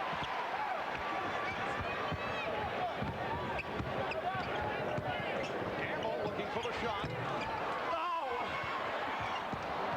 Comes Hardaway. Avett racing with Gamble. Hardaway able to take it all the way. And that's the problem when you don't have a natural point guard on the floor, or even a natural guard for that matter. No backcourt coverage, and the Magic get the easy breakaway. Miami Heat tried to do this when Billy Owens first came over. They thought he could be a lead guard, especially against like Hardaway because of the size. It has not worked for them. And a foul is finding his way and trying to find his touch. And the Bulls 9 of the threes, and Jordan has returned. Patrick Ewing now 3 out of 5 from the field. Pippen is open with the hot hand. Scottie Pippen leading Chicago with 11 points. Pippen finding Kukoc. Once again, Tony Kukoc keeping himself active, moving. He presents a gigantic target at 6'11". Of course, he has great hands and is very clever around the basket. Tony Kukoc did not seem to be comfortable at first when Michael Jordan rejoined the Bulls, but he has been showing some signs recently. Anthony Mason getting set to check in for the first time. Starks, yes, and it counts. John Starks able to go glass and the foul. Well, John hit his first shot, a three-pointer to start the ball game. Since then, Michael Jordan has been in his chest. This time too close as lost it, looked for the foul, didn't get it. Here come the Nuggets. Reggie Williams has 8 of Denver's 14 points, and the Nuggets lead by 1. Dublin to try to get the ball out of Avery Johnson's hands and also to quicken the pace of the game. They would like the Spurs to shoot quickly from the outside. This is one of David Robinson's shots. Doesn't get it. Mutombo with another board. Here comes Denver again. Coming up on 6 minutes to play here in the first. Now, Brian Stiff is terrific on the post. They're going to get an illegal defense against the San Antonio Spurs. Bob Hill, not much of a reaction.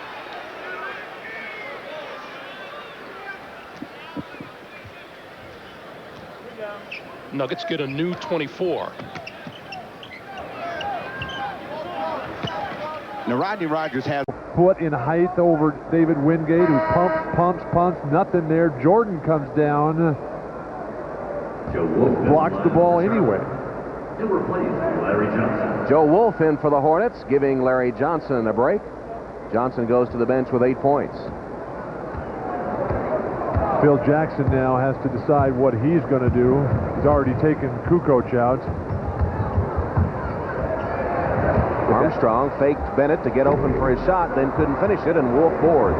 Alan Bristow is not going to go with his regulars for major minutes today. I would look for Phil Jackson to counter with a similar strategy, but he's going to let Bristow make the first move, and Bristow already has. Gaddison bricks one. What a tip by Jordan, just tapping it out to start the break. Pete Myers. And the trailer for to foul Myers. Oakley off the board on a few occasions. There's really nobody on the floor other than Shaquille O'Neal to hold him off right now. And Shaq doesn't box out. Starks off the pump. Yeah.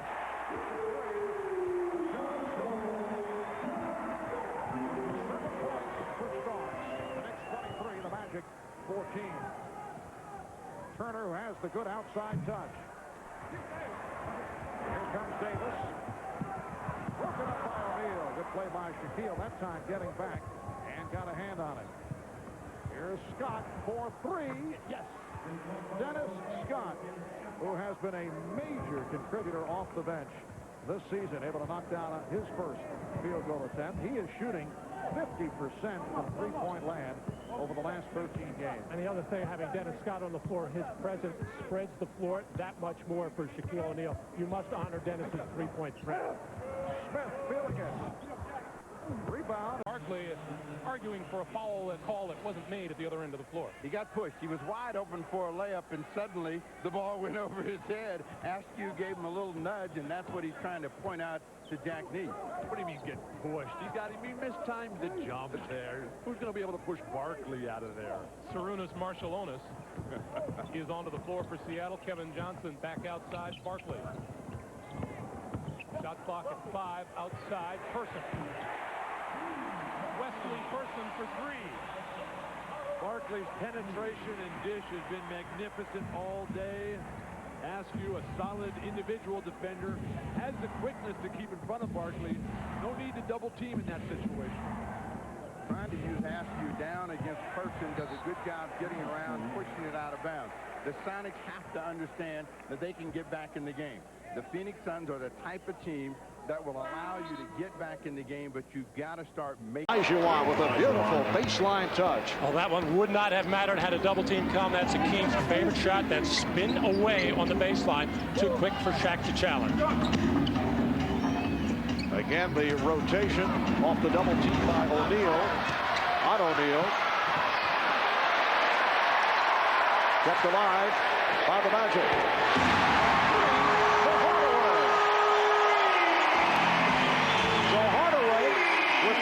Of Orlando's 7 points. Last year in the finals, it seemed that the Rockets got every one of those types of loose balls and turned them into field goals. This time the Magic do it. Robert Horry, who has been struggling as of late with a sore knee. And for Robert Horry, that is his first 2-point field goal in the last 4 games. Maybe the first one he's taken. He has become almost a strictly three-point shooter. O'Neal able to fight off the box out. Sweeping hook. And a loose ball foul charged to Thorpe. Talking to Grant Hill before the game, way before the game, he was out taking some shooting practice, talking about his jump shot. He said, that little shot right there, he said, I know I have that. He said, but I know I can beat my man off the dribble, and I love to drive the ball to goal. I was saying, Grant, teams are going to just keep backing off you, and make you take that shot. When it's there, you've got to take it. They got to make them respect you, make them come up and play you. Here's Reggie Theus behind Phil Jackson. Reggie needs to get some more jobs. Yes. One-time member of the Chicago Bulls. Matt, you're checking the crowd now? Otis Thorpe sitting down. This is Tony Kukoc coming on for the first time. Thorpe had picked up a second foul, and he's replaced by Terry Mills. Terry Mills these days coming off the bench. Ron Harper sits down, leads with 6 points. The Bulls lead 20 tonight, and he's looking better today. The rhythm, the aggressiveness, the attacking. Bill, I know for a fact you weren't here. I watched that game. I watched that game on my direct TV. Rockets looking for the lead. The Rockets are playing at a quicker tempo. They are not trying to wait for the Magic. Every time they get a transition, they're trying to make something happen. Kenny Smith's three is off the mark, and here come the Magic. 5:20 to play in the first.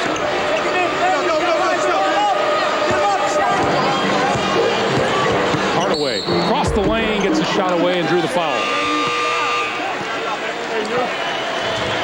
A moment ago, he's going to come from behind his own defensive teammate and slap this ball away. You know you're in a defensive rhythm when that kind of shot goes. And then the ability to just turn without even looking. When Shaq puts his hand up. AC Green, 9-7, Chicago.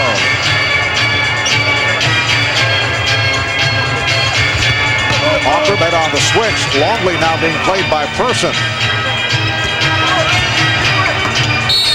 And Pippen is fouled. Michael Finley, very excited about playing here at the United Center. Grew up in Chicago. Starred at Wisconsin.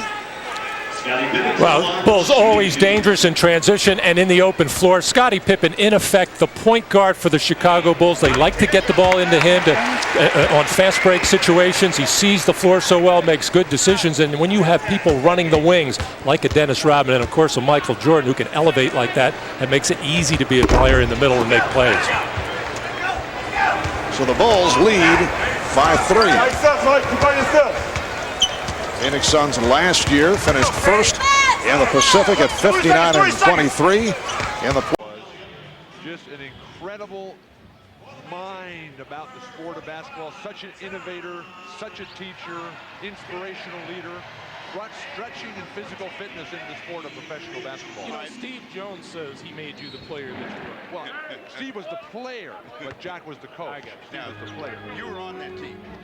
What's the feeling when you're playing at home, when you're in a streak like that? You assume you're going to win. You know walking out on the court. But that carries over everywhere, and that's the disappointing part about the Orlando Magic this year, coming in at 9-13 on the road this year.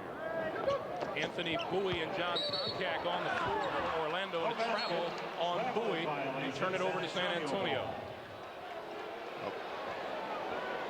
This team right now is vulnerable for San Antonio. Both of the centers are out on the floor, but more firepower is represented in the San Antonio Spurs. Sean Elliott, J.R. Reed.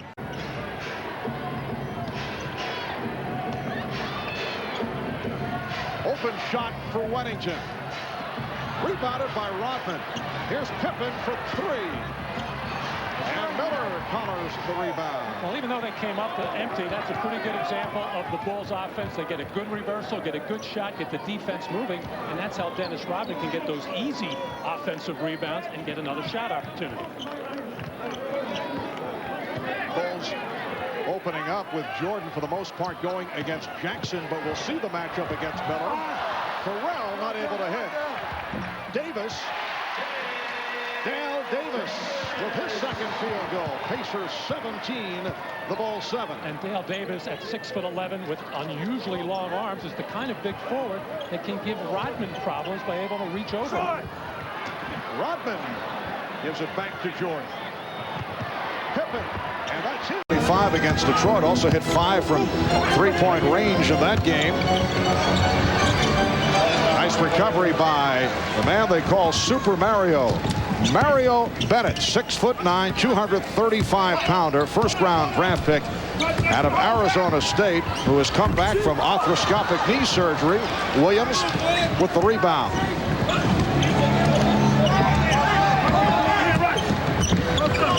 Kevin Johnson, yes. Hornets 27 and the Suns 16. Phoenix Suns, after winning 13 of 18 and 8 of 10, have dropped 4 of the last 6, but they're in the midst of a long road trip. This is the finale of a 5-game road journey. They split the previous 4. Johnson. Well, we've talked so much about Larry Johnson making adjustments in his game because he does not have the explosion that he did have and coming out of 11. A game that is going the Cleveland Cavaliers' way in terms of the tempo, the pace, with 5.5 remaining first quarter. And here's Harper for 3. Oh, very friendly front and back rim. So a three-pointer for Ron Harper, and the Bulls lead 14-11. And that's just the 8th shot for the Chicago Bulls, more than halfway through this first quarter. Phils with the baseline move. And last touched by the Bulls. The Cleveland Cavaliers, a team that began the season 0-7. and then won 16 of their next 21 games. They are only a half game behind the Knicks, who are in the number 4 spot, but looking the other way, just one over Atlanta and Detroit. Knicks off today. Atlanta at New Jersey. Trying to exploit the size advantage, Scottie Pippen, and the way that the Pacers want to play defensively. They pride themselves defense. They would like to play one-on-one, but when Jordan and Pippen go inside, I have a feeling Indiana's going to have to come down very quickly. But when you get it that close to the basket, it really doesn't matter. Pacers with an 8-6 lead. Earlier today, the Cleveland Cavaliers with a 75-73 victory over the Detroit Pistons. So the Cavaliers have clinched 4th place in the East. Just a terrific season for Mike Fratello and the Cavaliers. Nice pass, and Davis gives the Pacers a 4-point lead. So the Knicks now can clinch the number 5 spot with a win tomorrow afternoon in Boston. That is based on the Knicks sweeping the Pistons this year. Jordan! And the Pacers now lead 10-8. Phoenix, want to remind you, up next, NBC brings you more great NBA action. Game 2 of our Christmas doubleheader. Grant Hill and the Detroit Pistons make a Christmas voyage to the Windy City to take on Michael Jordan and the defending world champion Chicago Bulls. 2 teams with the best records in the NBA, head-to-head, coming up here on NBC. That's the kind of game that Michael Jordan just really rises up and plays his absolute best ball in. A big stage, a challenging guy coming up trying to take it away from Michael. The question is, does Grant Hill have enough of a supporting cast to go against some real terrific ball players on Chicago? Danny Manning off the bench. His shot no good. Back come the Lakers again. The problem for the Phoenix Suns is they can't make a shot right now. They need one player to strike a match, get them hot. Byron Scott gets a 3, but the Lakers are going to give Phoenix a chance to get in the game, but you got to be able to score. Cassell is a guy who is very herky-jerky, but all of a sudden can get on a tear. They got to find a hot hand. With the tip short by Jones, and a jump ball is called. For the Lakers, it's their best start since the 1991 season, when they went 30-11. Well, Nick Van Exel going to let fly with a 3-pointer here, and Eddie Jones actually illegal interference, I should say offensive interference on that play, and Nick Van Exel a little upset with Eddie for touching that ball up there. However, it was going to be short all the way. Eddie Jones, who can leap, going against Hersey Hawkins, controlled by Robert Horry.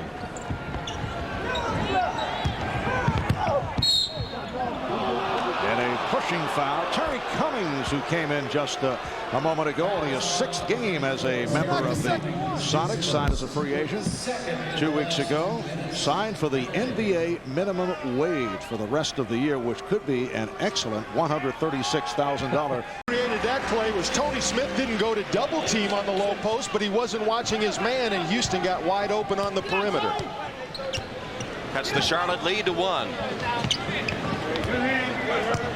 Divac. Oakley comes to double. Then back to Mason. Rice, ball fake, got him open. Shot good at the buzzer. And one thing that makes Rice such a great shooter on the perimeter, Tommy, did you see how he elevates? Most good shooters only jump 2 or 3 inches off the floor. He power jumps even when he's out at the 3-point line. 4 points for Glenn Rice. Charlotte lead is 3.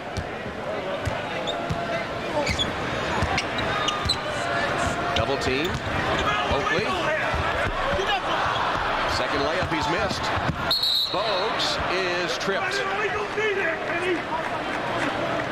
Let's go back and look at that shot of Rice. Now, what? This is 8th start at center in place of Shaquille O'Neal. Elvin Campbell's intensity earlier this year questioned by Shaquille. There were hints that Shaq was looking for Campbell to pick it up a notch. Well, Eldon really never looks comfortable when he's on the floor with Shaq. It almost appears that he doesn't know where to go. He doesn't know how to play off Shaq, and Travis Knight's done a good job. Jones draws the foul, creating some excitement for the Lakers.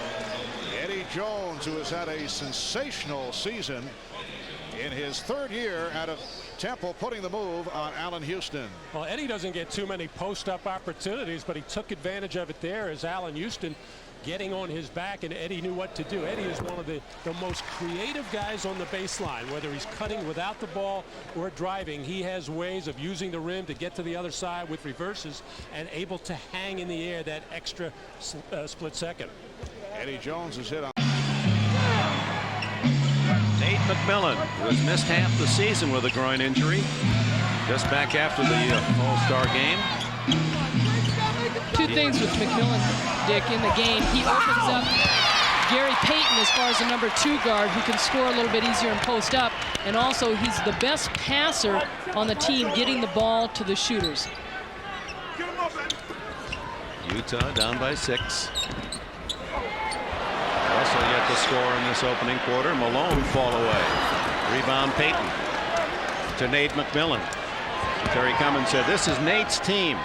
He is so highly respected, gives up the ball, knows how to pass, and sets up the shot, gives the shooter a better opportunity because of his keen play. And another bucket by Sam Perkins. He now has 5. And back to an 8-point lead. And ever since he's been back, the defense for the Sonics has... Percy Hawkins has to be aggressive at the offensive end. He's all on top of that one, but gets the whistle in his favor. Hardaway can't believe it. Adebayo can't believe it. The fans can't believe it. All ball. When you talk to the Sonics, to a man, they credit Percy Hawkins' great play coming out of the All-Star break. The offensive dominance, which is always there now. The injury to Detlef Schrempf. Percy feels he's going to get more looks, more minutes. Gary Payton says he's been more aggressive. Yes, and Percy has developed into an outstanding defensive player. 13-12, Magic by 1. We come up on 6 minutes to play in the first. As every player does that comes to play for George Karl. Hardaway with Larry Stewart on it. Goes to the baseline, finds Nick Anderson behind the three-point line. So one thing has not changed. They are still a perimeter-oriented team, and when they're missing Van Exel from downtown. Sometimes when he sets up out there, you just don't expect him to fire away so quickly. And lately, the last 2-3 games, Penny Hardaway really hasn't played that much point guard. Brian Shaw, Darryl Armstrong have been playing that position. Penny has been playing off the ball. Armstrong had a good one the other night. Right, here's Jones in the open floor with Scott back. And Exel backs to three-point territory. And now Hardaway looking to run. Hardaway putting moves on Campbell and pops it back out. Hardaway for 3. And deflected out. Last touch by Cycling. Marv, the Lakers are guarding Orlando with Nick Van Exel and the set defense on Dennis Scott. It's a matchup that a lot of teams are doing to try to negate the post-up ability of the guards like Penny Hardaway and Nick Anderson. So back to Dave Cowens, Jerry Sloan, Danny Ainge now, Doug Collins in the early going, but the Pistons have fallen back recently.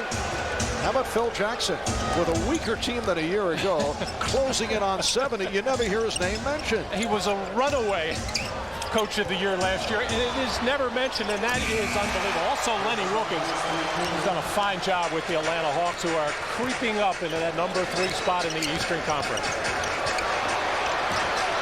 Off the scramble, Childs on the recovery. So with 1:10 remaining in this first quarter, the Knicks have taken a 26-24 lead. 7 points now for Childs. Now that's the kind of play you expect from Charles Oakley, diving for a ball, creating a scoring opportunity for one of his teammates, not a goaltend on a three-point shot. Bad pass, and it's a backcourt violation. So the Knicks, these teams, Seattle winds up with San Antonio at home, at Denver, and the Clippers at home. Houston with the Clippers in Dallas here and at San Antonio. And so whoever wins this game today really has the inside track at getting that home court advantage in the second round of the playoffs. And the Rockets have been impressive in this first half. Less than 2 minutes remaining, and it's 52-36. Barkley against Perkins. Double team comes from Payton. Quick ball movement.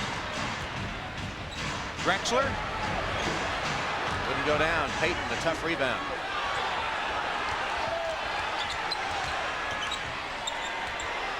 Wingate. Rebounded by Barkley. Outlet Maloney. Beautiful break developing. Ellie puts it up and will shoot two. And boy, did Barkley get away with a shove down on the other end of the court to get fouled by Ori. Ori tends to disagree. Onto the floor now comes Sean Rooks. He'll replace Shaquille O'Neal, who we are told he was limited to 24 minutes on Friday night in his first game back, and we're told he'll go 24 to 30 today. Which is half the game, and Shaq came up with basically the same numbers in those limited minutes. This game, though, he did not have that spark, that extra energy early on at the start of the game. And Stockton's at the free throw line, though. I think the thing that's really separated this Utah team this year from the last couple of years has been that Stockton and Malone have done, along with Jerry Sloan, what Jordan did for the Bulls, is that they've shamed their teammates, the role players, into elevating their games. The guys like Brian Russell, Ostertag, the Adam Keefes of the team. All these guys now are playing terrific ball the way that Scottie Weber played by Hill. Howard guarded by Mills. Nice play. Cheney not able to hit. Iverson. And a foul. All set up by Bob Sear's penetration and a kick out to Terrell Brandon for the short little jumper. A guy like George Gerson is not going to be in there boxing people out. He is going to stake out his area, keep his arms up, and that enabled the quicker Tyrone Hill, a good offensive rebounder, to get a good look and follow on that shot. As George Gerson, who has missed some time, will always effective timing, in particular at the foul line. Only a 62% free throw shooter. So the Cavaliers with a 16-13 lead. This is the fourth meeting of the season between these two clubs. The Bullets have won 2 of 3. Terrell Brandon has led the way, averaging 26 per game in the previous 3. Just inside 10 minutes to play in the half.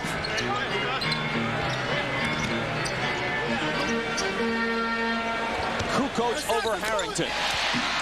The Rockets, especially in the absence of Olajuwon, and they miss his defensive presence in the middle, are a very porous defensive team. They allow nearly 100 points a game, and that's a lot in the modern NBA. Yeah, it is. Well, when you lose Olajuwon, you really lose 2 people, because you're losing Akeem and Olajuwon. You know, that guy is that good that he's 2 people out there on the court. Back come the Bulls up by 13. Brown with the catch and the shot, and it spins out for him. Harper. Kukoc. Well, the lead has jumped up to 15 now. Rudy recognizes that, and he sends Barkley back. He's bringing Barkley off the bench now to get him back into the game so they can try to get some scoring. And they haven't been able to make any kind of... 2 minutes. Chris Mills with his first shot of the day, and he gives the Knicks a 6-point lead, the game's biggest, at 22-16. See, when Ewing out, what New York has, they have Chris Mills, who's a guy who's capable of putting 20 points on the board. Allen Houston can put 20 points on the board. Then you got Starks, Larry Johnson. They got some capable scorers, and it's just a matter of can they stay in the game defensively against teams now. Williams rebounds the Sealy miss, but his pass is over the head of Stackhouse.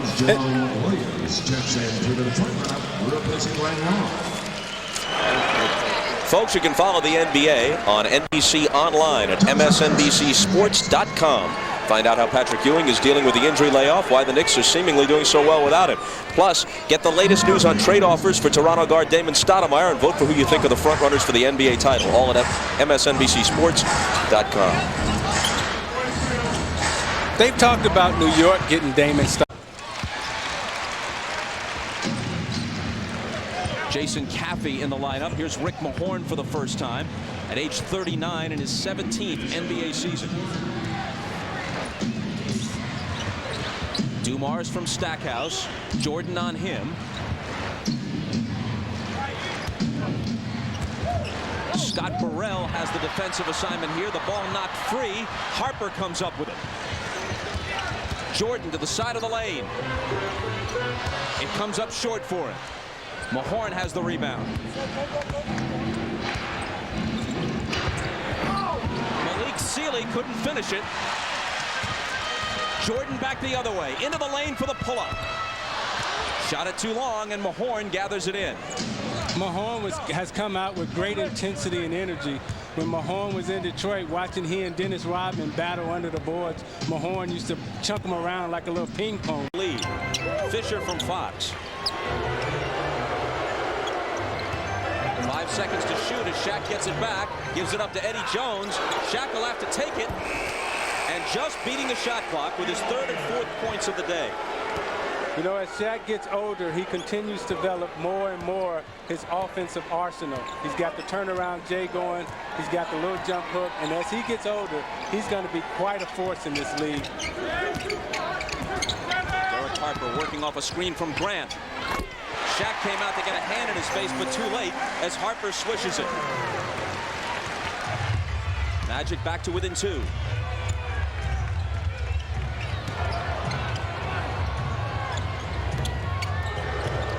Gets it back on a nice pass from Shaq, and then from Fox, but a 3-second violation. The officials are Tommy Nunez, Jack Neese, and Michael Smith. 3-second call negates glass, and back to the other way we go. And Marbury picks himself up off the floor, so you've got to be a man to go in the paint today.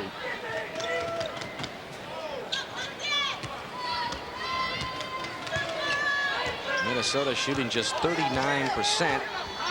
They have been shooting just 43% since the All-Star break. So not shooting well and not having Tom Gugliotta in the lineup. They have not been in games as much as in the past. Wild shot there. Stackhouse. Marbury's pass stolen by Williams. And when you try to make a bounce pass all the way across the floor, you better have some room because it doesn't get there quite as fast as if you're just passing the ball directly.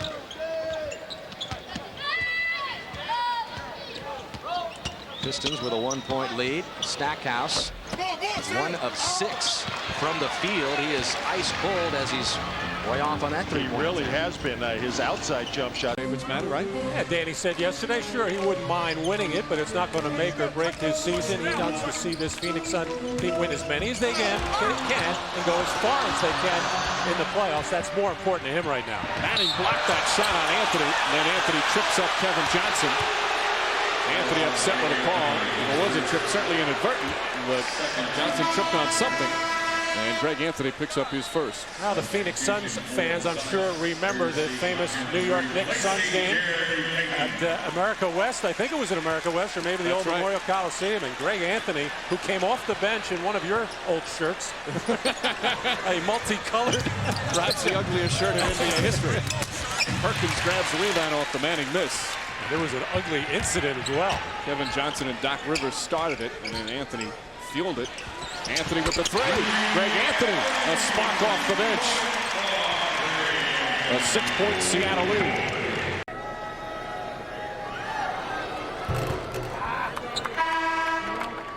Jerome Williams, last season, this season comparison. You see the points way up, rebounds significantly up, due in large part to the minutes played. But he's one of those guys who they're hoping can become one of those great players that can be the front court in support of Grant Hill as they try to rebuild the championship dreams in Detroit. One of the reasons his numbers were low last year, he was twice on the injured list with a sprained wrist, played only 33 games. Final seconds of the quarter. Trapping defense here, hurting the Lakers. Pistons up with a steal. Can they beat the clock? Yes. Jerome Williams with a slam after the steal. And the Pistons close the first quarter with a flourish. They have cut the deficit to only 1 with this play. And the question is, do they beat the clock? Lindsey Hunter, the great quickness, pops the ball ahead. There's in the Marbury. Inside to Baker. Cherokee Parks has checked in and has the duties of Baker, and Shrimp again is ice cold. He is 0 for 4. Baker actually triple teamed on that move to the low post, and Shrimp was wide open. Sam Mitchell from the baseline. Baker with a board.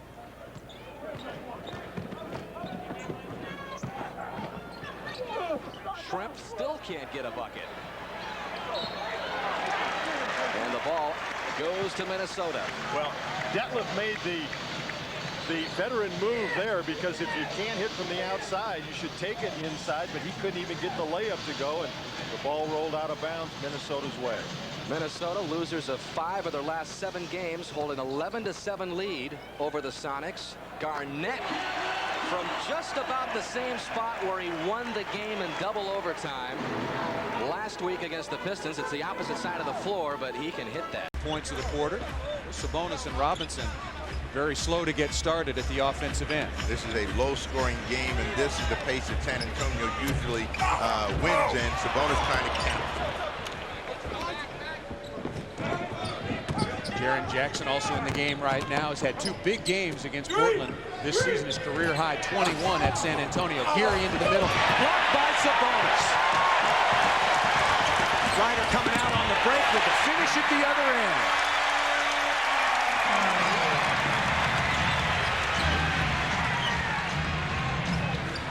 The team that has gotten the easy buckets in this first quarter has been the team that has thrived. And you look at what defense can create. As Gary comes in, he's squeezed off, the angle taken away. Sabonis takes Duncan's angle away, and that gets J.R. Ryder into an open court, splits the defense. He's got 8 in the first quarter of play. Got 8 in the first quarter for J.R. Ryder. 3-on-1. Ward's the only guy back. Michael takes it all the way and misses the left-hander, but Harper cleans it up. Well, there was a no call by the referee right there, which was the right call. They had a 3-on-1 fast break. The referee didn't want to send him to the line, knew that one of their players would follow up, and besides being, the player was inside the dotted area. Tied at 16. Oakley. Left alone, misses it badly. Kukoc has it. From 15 in, Oakley can be effective. That was a bit outside his range. Jordan for 3. Hitting only about 20% of his three-point tries this year, but feeling it tonight. Yeah, I think he wants to do something special, as Ahmad indicated, with the shoes that he's wearing. He's accepting the challenge now of Allen Houston. He wants to set him down defensively, but he also wants to start attacking him offensively. Mills from Houston.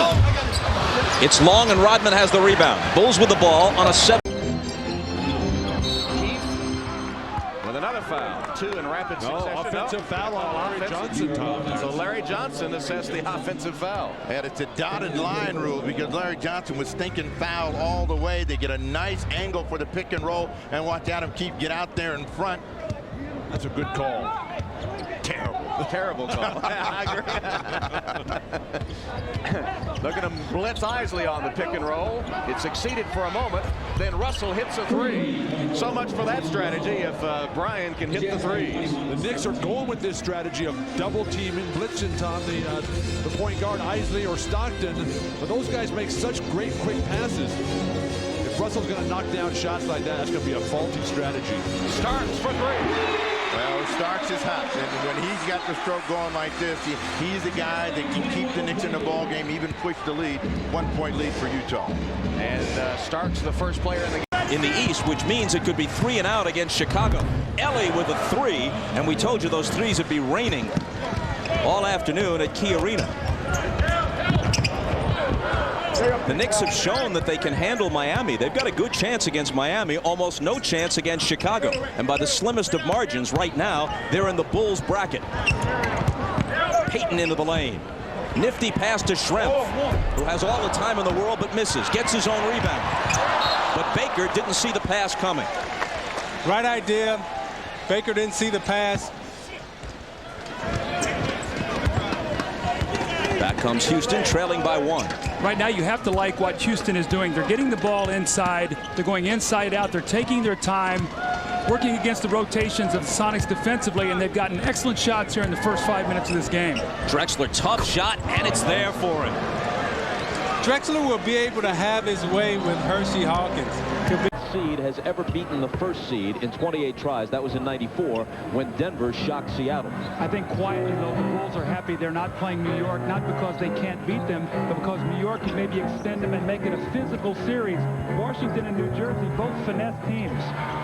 Especially with Jason Williams nursing an injury these days. Chris Mills hits from 20. You know, when you look at Chicago, I think they're a mentally fatigued basketball team, particularly Jordan. I think he's battling so many battlers. He's juggling so many things on and off the court. Harper missing a straight-on three. The distractions with management, Pippen, Rodman. It's very difficult for him to focus right now. Coach can't tie it, but they get another chance. Harper with the rebound and a fresh 24. And I think consequently, Bob, that's affecting his shooting. Pippen. Of keeping Shaq out of the paint, the Lakers have really learned how to repost Shaq. Looking for Shaq inside. Let's go again to Jim Gray. All right, thank you very much, Tom. I spoke to the officiating crew before the game, and Billy Oates said, hey, he knows that there's bad blood between these two teams. He knows that they were going to have a difficult time today, but he says we're going to try and nip it early so that this doesn't get out of hand. Nobody wants to have any injuries before the playoffs, so they're going to get after these guys early to try and keep it real clean. Tom?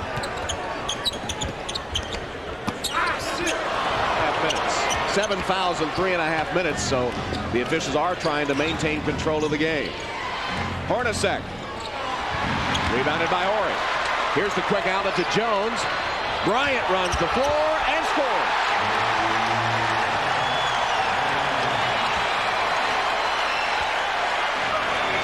Tom, I haven't seen the Lakers. The foul is on Bryant, his first. See, Kobe, a little frustration there. He took a three, really, that I thought was a hurried shot. That's the one he's got to put in his pocket. Throw the ball in the post, maybe cut through. So your percentage, instead of 8 for 21, maybe it's 8 for 15. That's when you become a more effective player. Shot selection is the rap on him, and he's certainly not unwilling to hoist it up. Malone gives it up to Stockton. And a whistle. The foul is on Eddie Jones, and the clock is stopped with 6:51 to play in the first, tied at 12. There's Shaquille O'Neal with the presence inside defensively. No one coming down the middle. The loose ball, the quickness of Kobe Bryant. This is where he's at its best. Watch him now, defense back, a little hesitation, and the beautiful finish. Kobe Bryant. And you're watching the NBA with Shaq on the bench as we resume, and the Lakers win the tip between Knight and Davis. Here's Rick Fox against Mullen, spins around him, and Chris fouled him.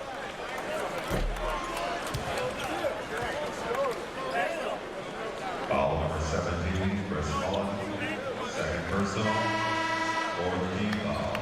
Early numbers on Shaq. Chris Mullen now goes out after committing his second foul, replaced by the second-year player from Providence, 6'9" Austin Crozier, who wears number 44.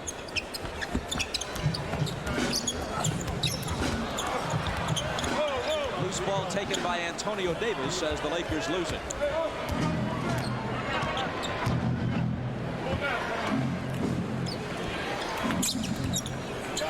Jackson against Fisher.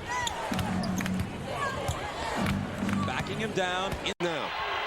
Spurs lead back up to 8. Lindsey Hunter feeling it. It bounces right into the hands of Stackhouse, and Detroit will set it up again. Again, long shots. What the Spurs do to every team. It's like the great prize fighter. Everyone has a game plan of attacking the basket. They get their shot blocked a couple of times, and then it's all jump shots. Turnover. Hunter thought he was going to get Grant Hill, but Malik Rose found the basketball right into his hands. Spurs set up the offense very quickly. Duncan kicks it out. Kerr swings it over to Jackson, and he buries it. Yeah, Jalen Jackson is comfortable with this unit. And you can see he's looking for his shot. With the starting unit, he kind of looks to pass. He defers everything to David Robinson and Tim Duncan and Sean Elliott. But Greg Popovich told us that Jackson was pressing. He was a little nervous, and he hoped that the move to start Ellie would relax him, and it certainly seems to have paid off. Hill way off the mark. I'm not sure if Rose got a piece of that. Well, what he did was ran out. But I'm amazed when I work these games with the Spurs, just how quiet and how nice all of the Spurs guys are, particularly Robinson and Duncan. Good save there. Sean Elliott kept that ball alive for San Antonio. Robinson banks it in. Becomes a three-point play. 32-20, 4 points now for the Admiral.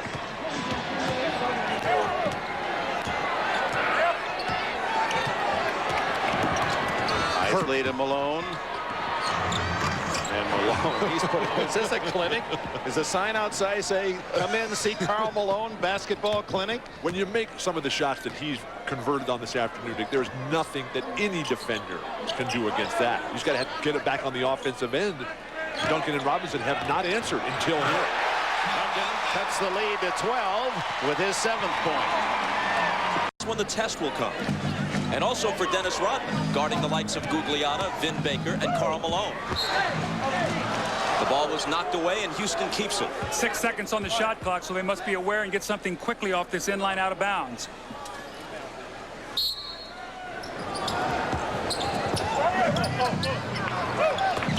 It's intercepted by Knight, and Harper is home free. He blows it, but he'll have a second chance. No effect on the scoreboard, some effect on his shooting percentage. See, that's the thing that's hurt the Rockets. I talked to Rudy before the game, said careless turnovers were giving up easy scores, and that's one of the things they're going to have to do better. Pippen surrounded by 3 Lakers, one of whom fouled him. Well, you were making this point as we talked about this game yesterday, Doug. The Rockets have a very high field goal percentage, in fact, second in the league to Utah.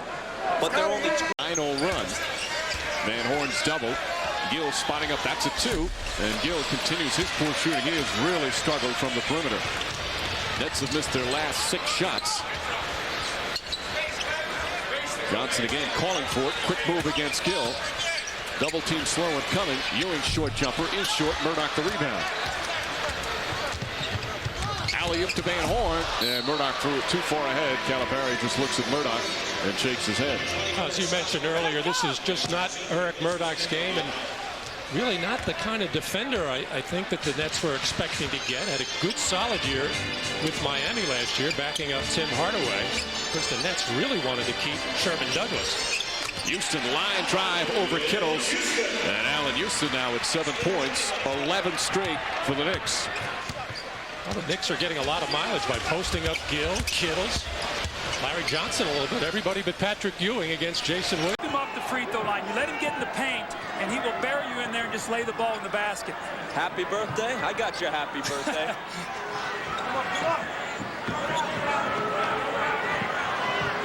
Knight on Malone. Over it. Malone was fouled. He comes to the line for 2. The presence of Shaquille O'Neal, more than just the offense, they must have his defense, his rebounding.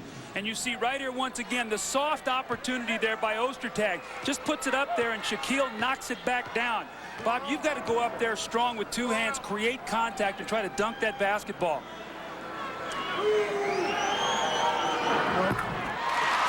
Carl hits the first.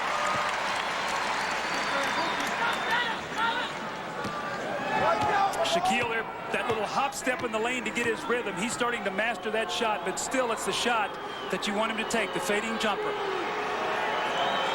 Before Austin was able to reach in and bat the ball away. Inbounds to Porter. Splits defenders. Misses the shot. Anderson rebounds for Orlando. Harpering is back on the floor for the Magic. Armstrong. Weatherspoon with a rebound. Marley gets it to Edwards. Too hard off the glass. Nick Anderson another rebound.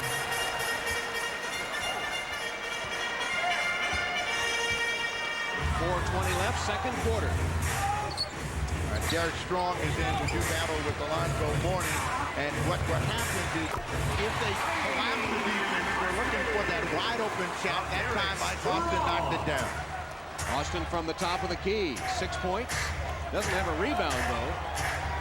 Made it a 5-point game. You know, Bob, they don't have really those kind of players. They've lost a lot of that in some of their personnel changes this year.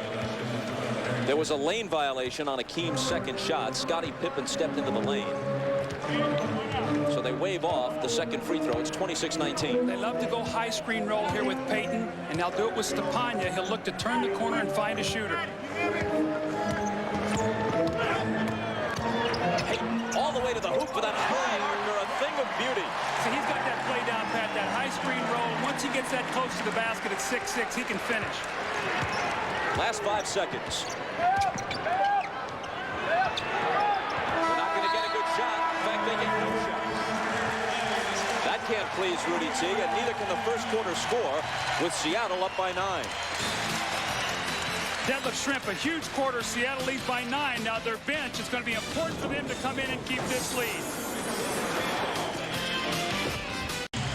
Marbury's done a lot of scoring as well for this team, as he's still trying to learn where players like to get the ball. And that takes a little time for a point guard. And in the meantime, he can score almost at will because he's got the jumps. There's Allen Houston, who has gotten off to a good start in the first quarter. Always a good sign for the Nets when he can do that. Knicks are 8 of 11. Marbury has it rejected. Gets it back. Pretty feet inside to Kittle. And a foul. Gorgeous pass from Stephon Marbury. I think I inadvertently said always good for the Nets. I meant the Knicks with Allen Houston working hard off those baseline screens.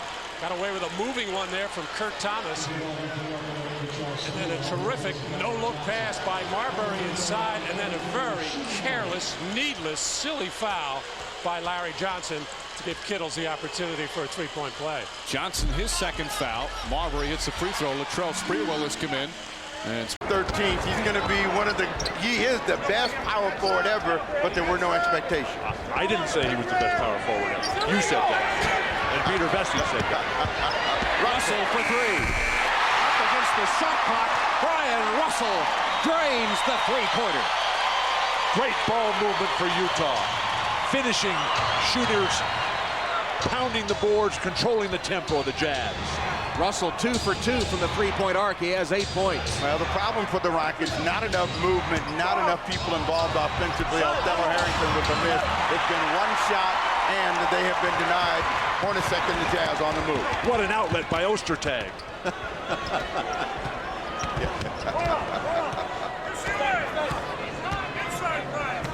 High post, here is Ostertag to Russell.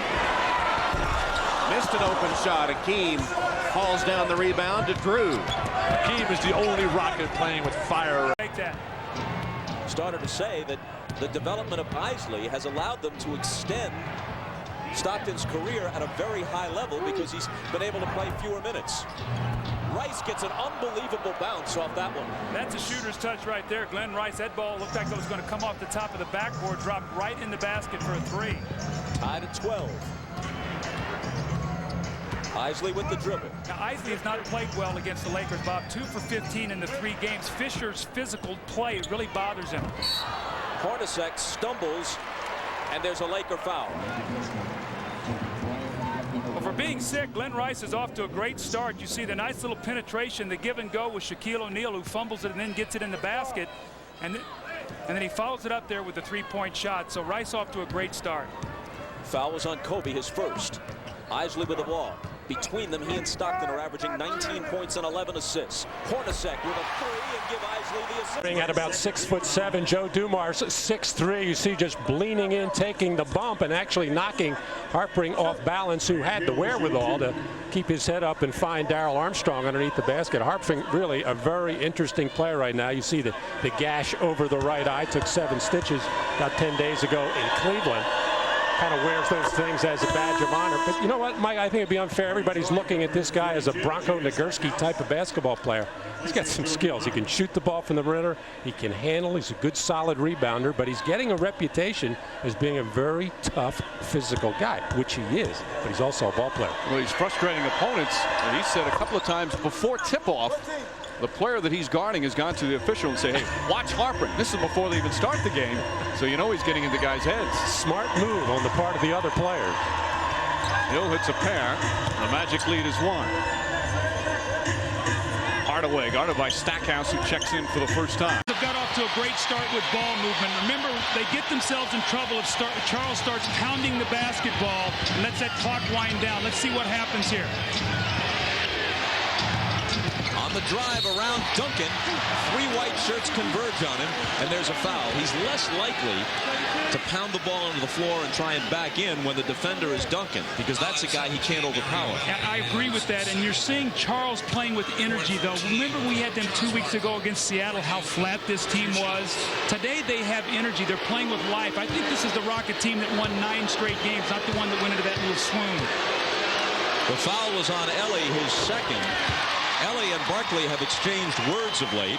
Barkley said that Ellie and Clyde Drexler a year ago were just playing for contracts, which seems odd because Drexler wound up retiring and going off to coach the Houston Cougars in the college ranks. Mario Ellie responded by saying, hey, we won 2 championships before Charles got there. Starts out pretty well for the Admiral. Well, he's playing very confidently. Bob, again, he's out on the perimeter. You can see what they've done now. They put J.R. Reed out on the perimeter to take away the shot. Shaq's on Duncan now. That's what Isaiah wanted to start the game. This one won't go for Robinson. Shaq clears it. Here's Derek Harper. J.R. Reed. Reed was actually having his best NBA season with Charlotte before the trade that brought him and Glenn Rice over in exchange for Eldon Campbell and Eddie Jones. He has not flourished in Los Angeles. Elliott from the head of the key. You know, Bob, we talked about it last week. Duncan is getting so much better throwing the ball out of the double team. When you get a crisp pass out, the second pass normally creates the shot, not the first. You see Elliott, the recipient there. Not that Zoe can't make a play going to his left and be strong. It's just his pet move is that jump hook move into the right, going to his right. Warning with the jumper. Backs it down. That's one of the big areas he wanted to improve on. He talked about earlier this season he was tired of getting banged and beat up down low. Said he wanted to start hitting those open jumpers like Karl Malone does. So many improvements in Alonzo Mourning this year, biggest of which is staying out of foul trouble and staying on the floor. That's crucial for Miami because P.J. Brown, the starting big forward, is backup. Thomas throws it away. Ashburn comes the other way. Ahead to P.J. Brown. Foul on Johnson, and Brown will shoot 2. Knicks turning the ball over now 5 times already. There's this little random pick and roll between the center and the point guard, Tim Hardaway. Tim Hardaway does such a good job of clearing himself off that pick. Outstanding pick and roll player to create that opening, and then poor transition on the part of the New York Knicks, enabling P.J. The two became close after Tyrone Hill had an automobile accident, a serious one, when he played for Cleveland, as Doliak slams that one home. And Pat Croce, the owner of the 76ers, has put a private plane at Hill's disposal, and he's spent much of the last few weeks in Cincinnati with his dad and his 12 brothers and sisters. Pat Croce is trying to do everything first class, and that is a first class move right there. Last 2 buckets by the Orlando Magic have come on slash cutting type of plays, a drive and a foul. This is what Chuck Daly needs to get back into the ball game. You'll see the middle opens up for Doliak, 2 hands over the top, defense can't react. That's how you control the defense, and the rookies have had very, very good starts and good seasons for Chuck Daly. Kind of a throwback to when he had Sally and Rodman, and he was trusting in playing them. Hardaway off a screen, can't hit. Fox spinning against Dennis. McCoy. Jelani McCoy rejects it out of bounds. There was no intent to keep that in play. He just wanted to hit that as hard as possible. Well, this has been McCoy's specialty, or at least since his days at UCLA, an outstanding shot blocker. Kobe Bryant misfires. Ellis on the rebound.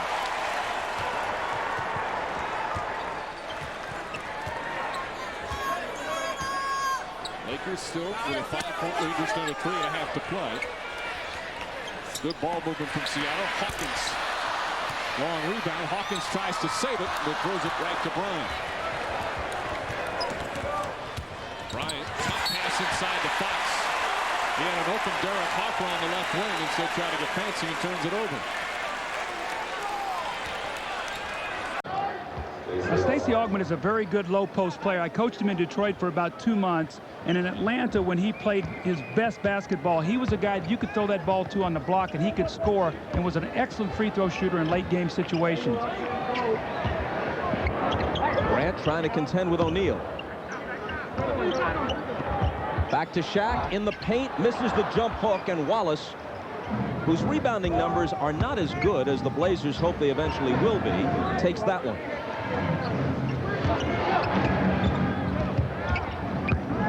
Wallace knocked away cleanly. Horry has it.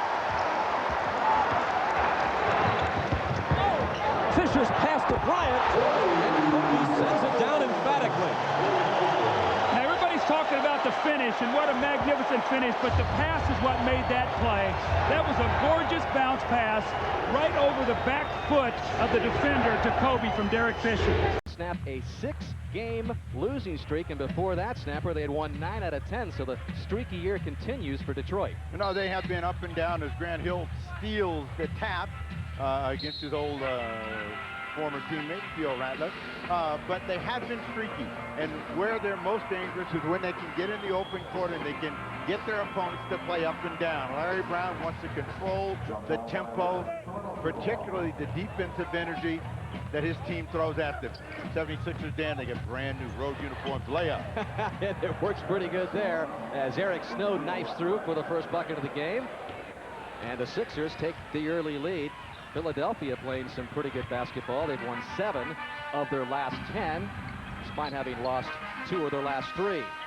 Leading scorer for the Pistons is Grant Hill. Again, just a second game back since suffering that back injury. And Jerry Stackhouse continues to light it up for Detroit. Well, you know, the last time these two teams got together, Do is get a hand up and say, I hope you missed this, and then keep him off the offensive boards. Nice touch that time by Shaquille. Look at this bounce pass. Iverson sends it back outside to McKee, who can't hit it. O'Neal with his 6th rebound. He has 7 points, 6 boards, 5 assists. Here's Robert Horry. Well, this game is really heated up. Bob, they started the first 4 or 5 minutes. Nobody could make a shot. Now all of a sudden, guys are settling into a rhythm. Nervous energy's out of their body now. Now it will be execution.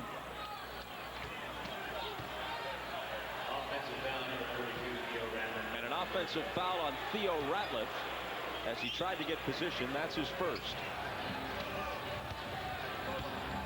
Here come the Lakers, who have won 6 in a row. Their record of 40-11 is a half game back of Portland's 41-11 in the Pacific. The 2 best records in the league. Here's Rick Fox, who's been having any problems. Both the free throws for Gugliotta. In fact, he's been playing better than ever. The last 6 games averaging 16 points, which is 3 above his seasonal average. The free throws stop at 8-0 Toronto run. Here's Carter, baseline, blocked by Robinson. Got it back, blocked again, but a foul. Longley and Robinson both collapsing on Vince Carter, and Robinson charged with a foul. The first time around, Vince had committed himself to the shot, and it was a good play by Cliff Robinson to just stay with them. Made a good timing situation on the block, tried to do the same thing from the rear, got a piece of the body, and Carter goes to the line for the first time this afternoon. Cliff's not happy with the call. One time. You can count free throws as another thing that Vince Carter does well. 80% shooter on the season. AC Green raising his hand, trying to pick up the foul, but it's called on Shaquille O'Neal. And Allen Houston, you see what he's doing, you know, last year as opposed to this season. His numbers are up, his shooting is up, and he's found a comfort level here in New York. And I think a lot of it, Mark, was that shot against Miami in Game 5. They vault into the playoffs, and Allen got this little swagger that I'd never seen him have before. Allen Houston, after the All-Star break, did struggle a bit, but showing some signs of coming back. At a 10 of 15, 27-point game against the Hornets the other night. O'Neal drawing the double. Here's Bryant. Rice gets the new possession. Big key for the Lakers is rebounding. When they out-rebound their opponents, Mark, they're 43-2. So you've got to do a job on the boards against this team. O'Neal getting possession. When it's that deep, Patrick cannot. What this league is all about. A couple years ago, this organization lost Tom Gugliotta as a free agent over the Phoenix Suns. Last year, at the trading deadline, they lost Stephon Marbury. 2 key elements here. Wild shot in there by McGrady. But Flip Saunders was saying yesterday he thought that helped accelerate the progress of Kevin Garnett, in that he is obviously the man, and he realized he has to take over as the leader of this team. Progression that continues. You saw Muggsy Bogues pick up the loose ball, feeding Kevin Willis, is in for the first time, as is Bobby Jackson from Minnesota, and Joe Smith. Smith misses his first jumper. The thing about Garnett is that he attracts both the purists and the street players. He's got this charisma about his game, yet as Flip Saunders said, a respect for what came beforehand. It's a great combination. He's a delight to be around. His teammates love him, respect him as the leader that he is. And he just has not only an enthusiasm for playing the game, he likes everything about the game. He even liked talking with us yesterday, which tells you something. Maybe you get a layup or maybe a 10-foot jump shot rather than that shot on the break right there.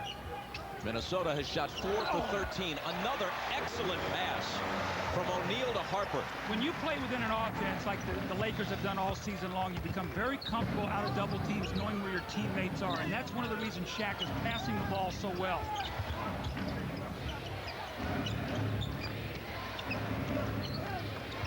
Garnett just inside the three-point line. He misses. Zerbiak battling on the offensive glass. T-Wolves starting cold, now 4 of 14. Well, the one thing that's kept them in the game is that they're getting a lot of second shots right now. The Lakers are normally a very good defensive rebounding team. That was Brandon, his second basket. And a three-point game. Harper looking for Rice. Zerbiak's on him now. Stoudemire directing traffic. Sabonis setting the pick. And Stoudemire able to hit. He has really played well this year. And I think a lot of it, Marv, is the fact that Greg Anthony has been hurt. Stoudemire knows he's going to play and hasn't really been looking over his shoulder as much going into that fourth quarter. Here's Harper for three.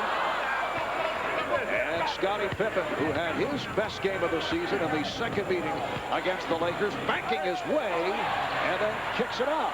Sabonis, who has the good touch from outside. Back comes Bryant, checking the floor. Here's Fox. Stopped by Smith. And Sabonis able to knock it away. Reportedly, and that's all we've been hearing here in Los Angeles, once again there is tension between Shaquille O'Neal and Kobe Bryant concerning Kobe's shot attempts, shot selection. Both players, though, say it's not accurate. Then the story came out, Doug, regarding the... And here's it from the crowd. Weber just 5 for 13 from the field. Horace Grant looks like he's going to try to take the charge. He falls back. A wide open path to the basket for Weber, and he just clanks it off the back iron. Bryant working hard against Jackson. Turgler with the rebound. Barry met by Ryder. And here's Turgler for three. Pollard with a spectacular tip. Scott Pollard has terrific hands, and Marv, I drafted him, and when I watched him play a lot, he actually likes to use his left hand around the basket more than his right. He's a right-handed player, so when you play against him, you have to be very aware of that. You had him with the Detroit Pistons. Yes. Spent 1 year with Detroit. Here's a fast break. Jackson and Turgler, and Jackson able to hit, and the foul. Bobby Jackson providing a spark off the bench for the Kings, who are now within 2. When we spoke at Staples against the Portland Trailblazers. A reminder, Monday night, right here on NBC, tune into an all-new Dateline about a real-life murder mystery. Was a loving wife and mother a victim of the perfect murder? We posed that question. You'll see it on Dateline NBC. That's tomorrow night at 8 in the East, 7 Central on NBC. Final seconds of this first quarter. 28-25. Magic with the lead. Lakers holding for a last shot of the quarter. O'Neal. Rebounded by Monty Williams, who checked in a moment ago, and Monty flings one. So that's the end of the first. It's the Magic 28 and the Lakers 25. Shaq with 8, but 0 for 5 from the line. Brian Shaw with 8 points. Tracy McGrady leading the way for the Magic with 10. We'll be back to stay. You have two great players, so even without one of them, they can find a way to win. And with both of them playing the right way together, they were champions. Sacramento does have a foul to give. And there it is. Scott Pollard picks it up. And Peja Stojakovic shaken up. The trainer Pete Youngman out to take a look. This is the time of the year that you cannot lose a key guy to injury. And Marv, you think about, look what's happened to the Philadelphia 76ers. They have the best record in the NBA. Allen Iverson goes down. They've been on a losing streak. This is not a good sight here as Stojakovic is being helped off the floor. Weber missed 10 games. Shaq has been out. Kobe's been out. You've had critical guys, MVP missed games, and it's really changed the whole face of this season where we are right now. Neil Turkle has come on, replacing Stojakovic. And Devin George, who just checked in, able to get right out of the scoring sheet. NBA championship team here in Los Angeles. The booing is really not for his performance last year because he did some good things for this team. He gave him spacing on the floor. He helped them win a championship. The booing is for the comments when he was leaving. Both he and his agent took some shots at the Lakers, and that's really what this is all about. They appreciated what Glenn Rice did for this team last year to help them win a championship. It's the comments afterwards, Marv, that they're not happy with.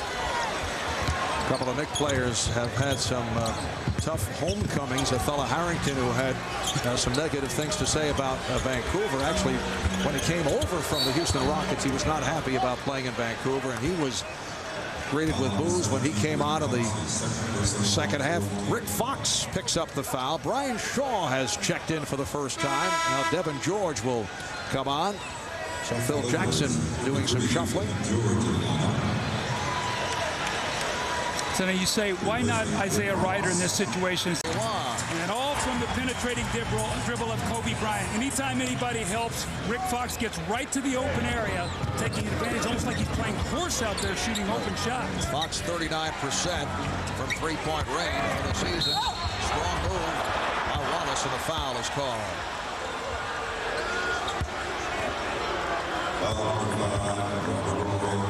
Now here's Rick Fox, and when Kobe gets in here, he's going to get right into his field of vision. Now watch this. Look where the Portland defense is. Basically all five guys in the paint.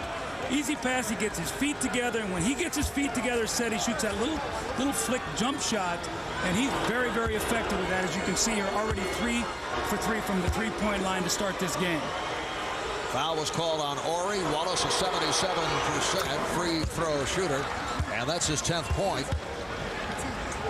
Rasheed Wallace leading the Blazers in scoring, averaging shade over 19 per game. An outstanding high post passer, needs to become more involved in everything the Wizards are doing. Needs to pick up the pace of his game.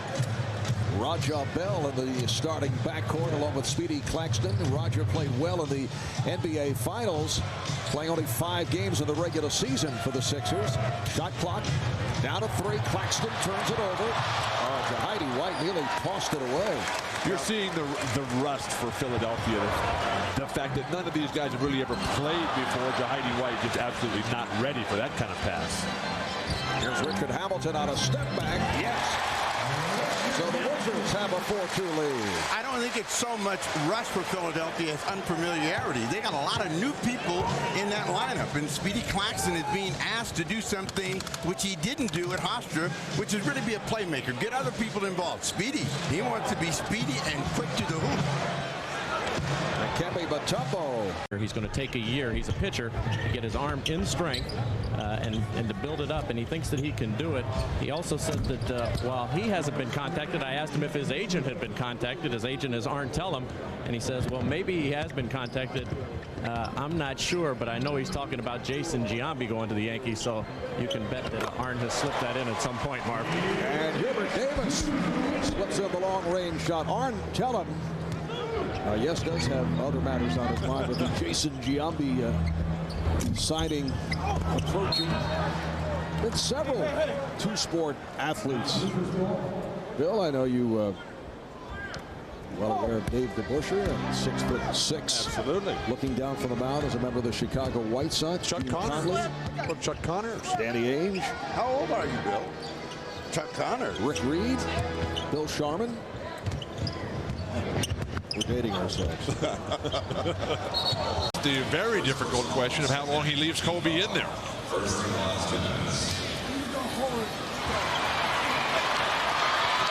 Normally, Kobe Bryant would just accelerate, burst to the hoop, and explode over helpless defenders. This rib injury is going to be with him for a while, so he's going to have to figure out how to play. You know, ribs are tough to heal and take a lot of pounding. Nice pass.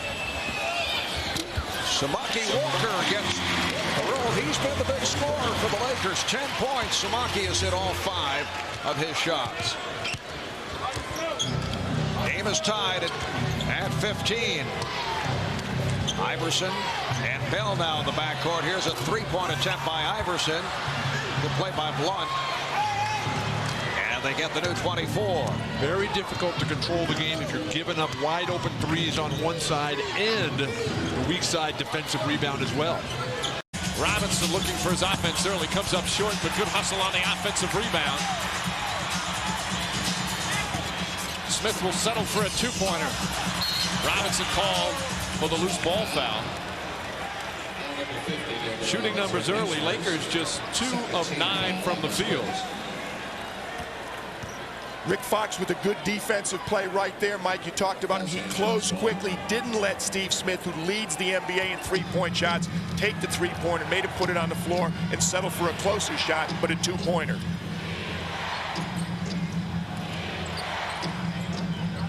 Bryant isolated with Charles Smith. That's just impossible to stop. Very patient. He probed. He got closer, closer. He saw Tim Duncan lurking, so he settled for about the 8-foot shot. Spacing pretty good there when you clear it out. No one's near him to help. Spacing important for everybody, but absolutely for the Lakers with their triangle. Robinson just flips it. To this point, Jordan has attempted 1 shot. It's a 6-0 Wizard lead. Not much going on here at the Chicago end of the court. How can this be anything other than Michael Jordan at the Chicago Bulls? You take him out of this game, and well, I don't know if you'd be here today or not. I know Steve would be. Here is Brad Miller. And Miller on the funnel.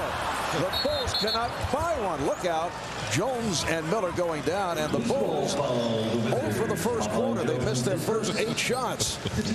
This is when the Bulls have the Wizards right where they want them. They got them thinking they're not going to score some points, and you can hear Cartwright really shouting some commands to his team to try to get that first score, because once they break the ice, Bill, they're winning this game. How can you hear Bill Cartwright? The guy's had 5 throat operations on his larynx. You can't speak at all unless you're right next to him.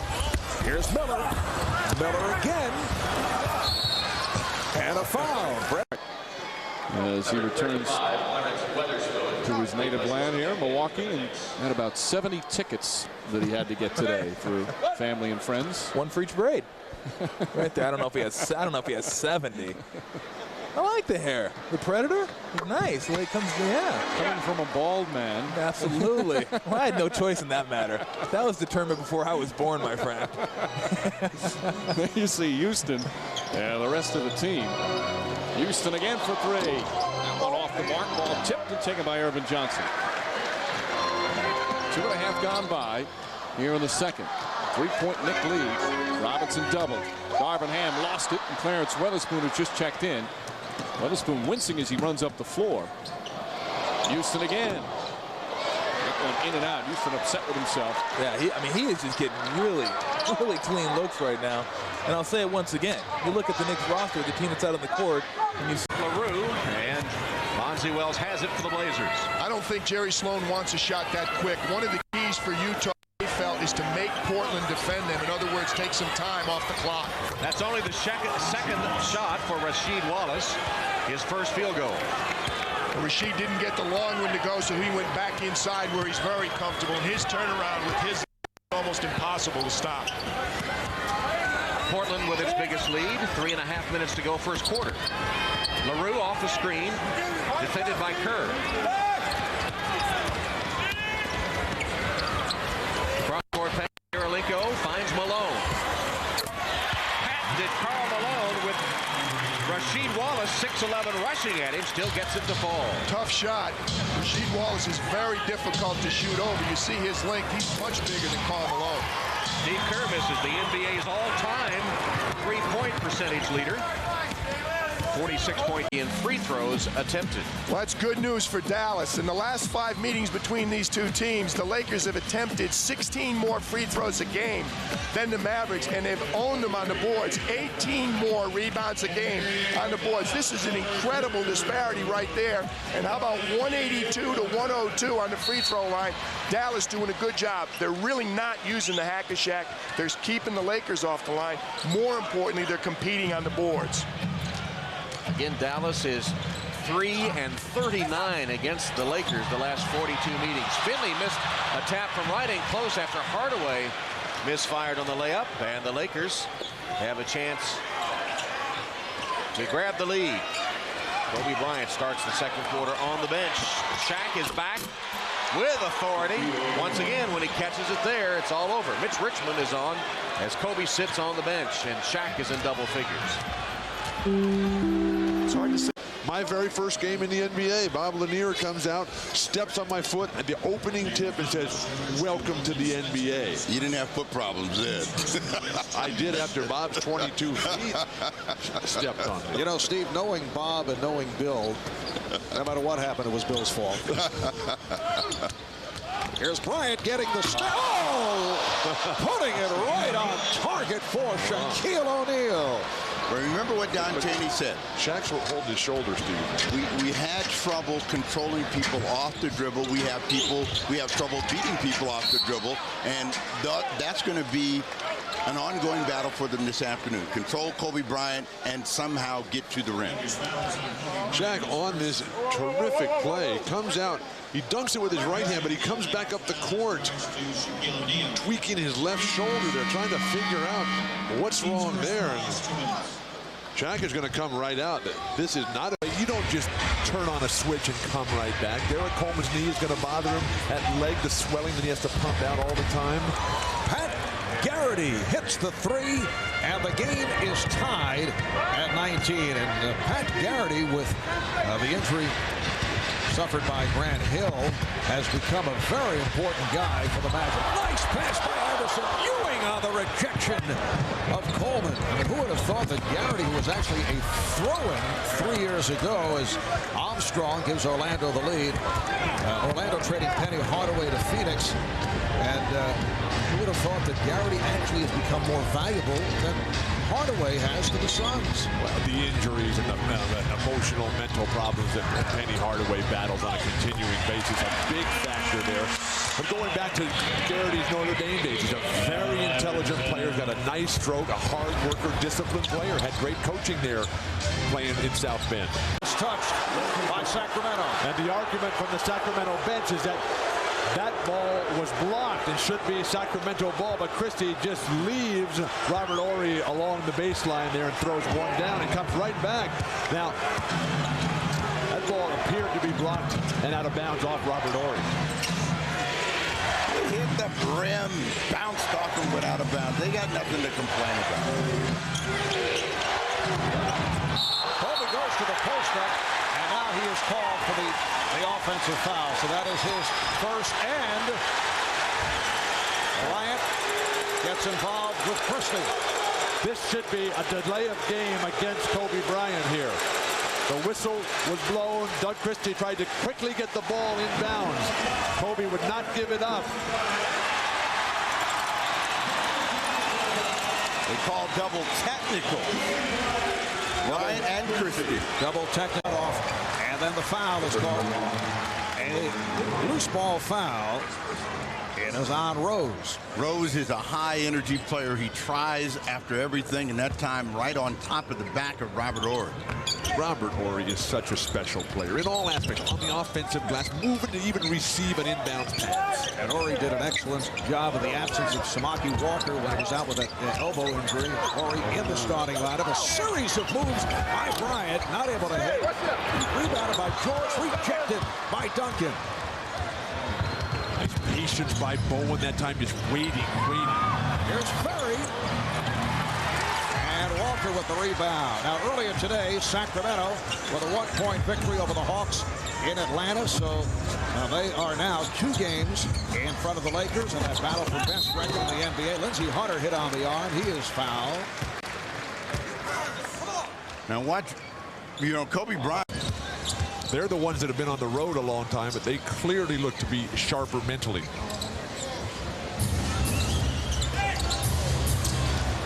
Strickland helping out on the double. Shaq forced to give it up. The shot clock is down to 4. Fox with the open shot. And it's over the top of the backboard. The ball back to Miami. Bill, I know you had Mr. Stats, Elliott Kalb, go to the deep into the record books to check out the lowest point total combined in a first quarter. You've come up with that research. Well, there was grave concern. We are still in record-breaking territory because the fewest points scored by both teams in one quarter, the first quarter, was back in 1956. Fort Wayne tied Syracuse. Alonzo Mourning, and he's tied the game. Fort Wayne and Syracuse were tied at 9-9 on November 29th, 1956. Marv, did you do that game? You know, I was scheduled to, and I had a conflict. Oh, yeah. Milwaukee's hanging in on the boards, and that would not be expected. Milwaukee, a poor rebounding team. Charlotte, very good. So after that 4-point trip for the Bucks, they lead by 10. Augman fouled on the way up. Ray Allen. Number 1 on Ray. This was started by an offensive rebound, a little handoff in the corner, and Greg Anthony, good defender, very good three-point shooter. This is the middle game of 3 on NBC today as Augman misses the first free throw. And coming up in the nightcap, it'll be a possible playoff preview as the Lakers meet the Trailblazers. That's game 3 of our NBA tripleheader. Huge game for the Lakers as they're trying to secure that number 3 spot in the Western Conference and also home court in the second round should they advance.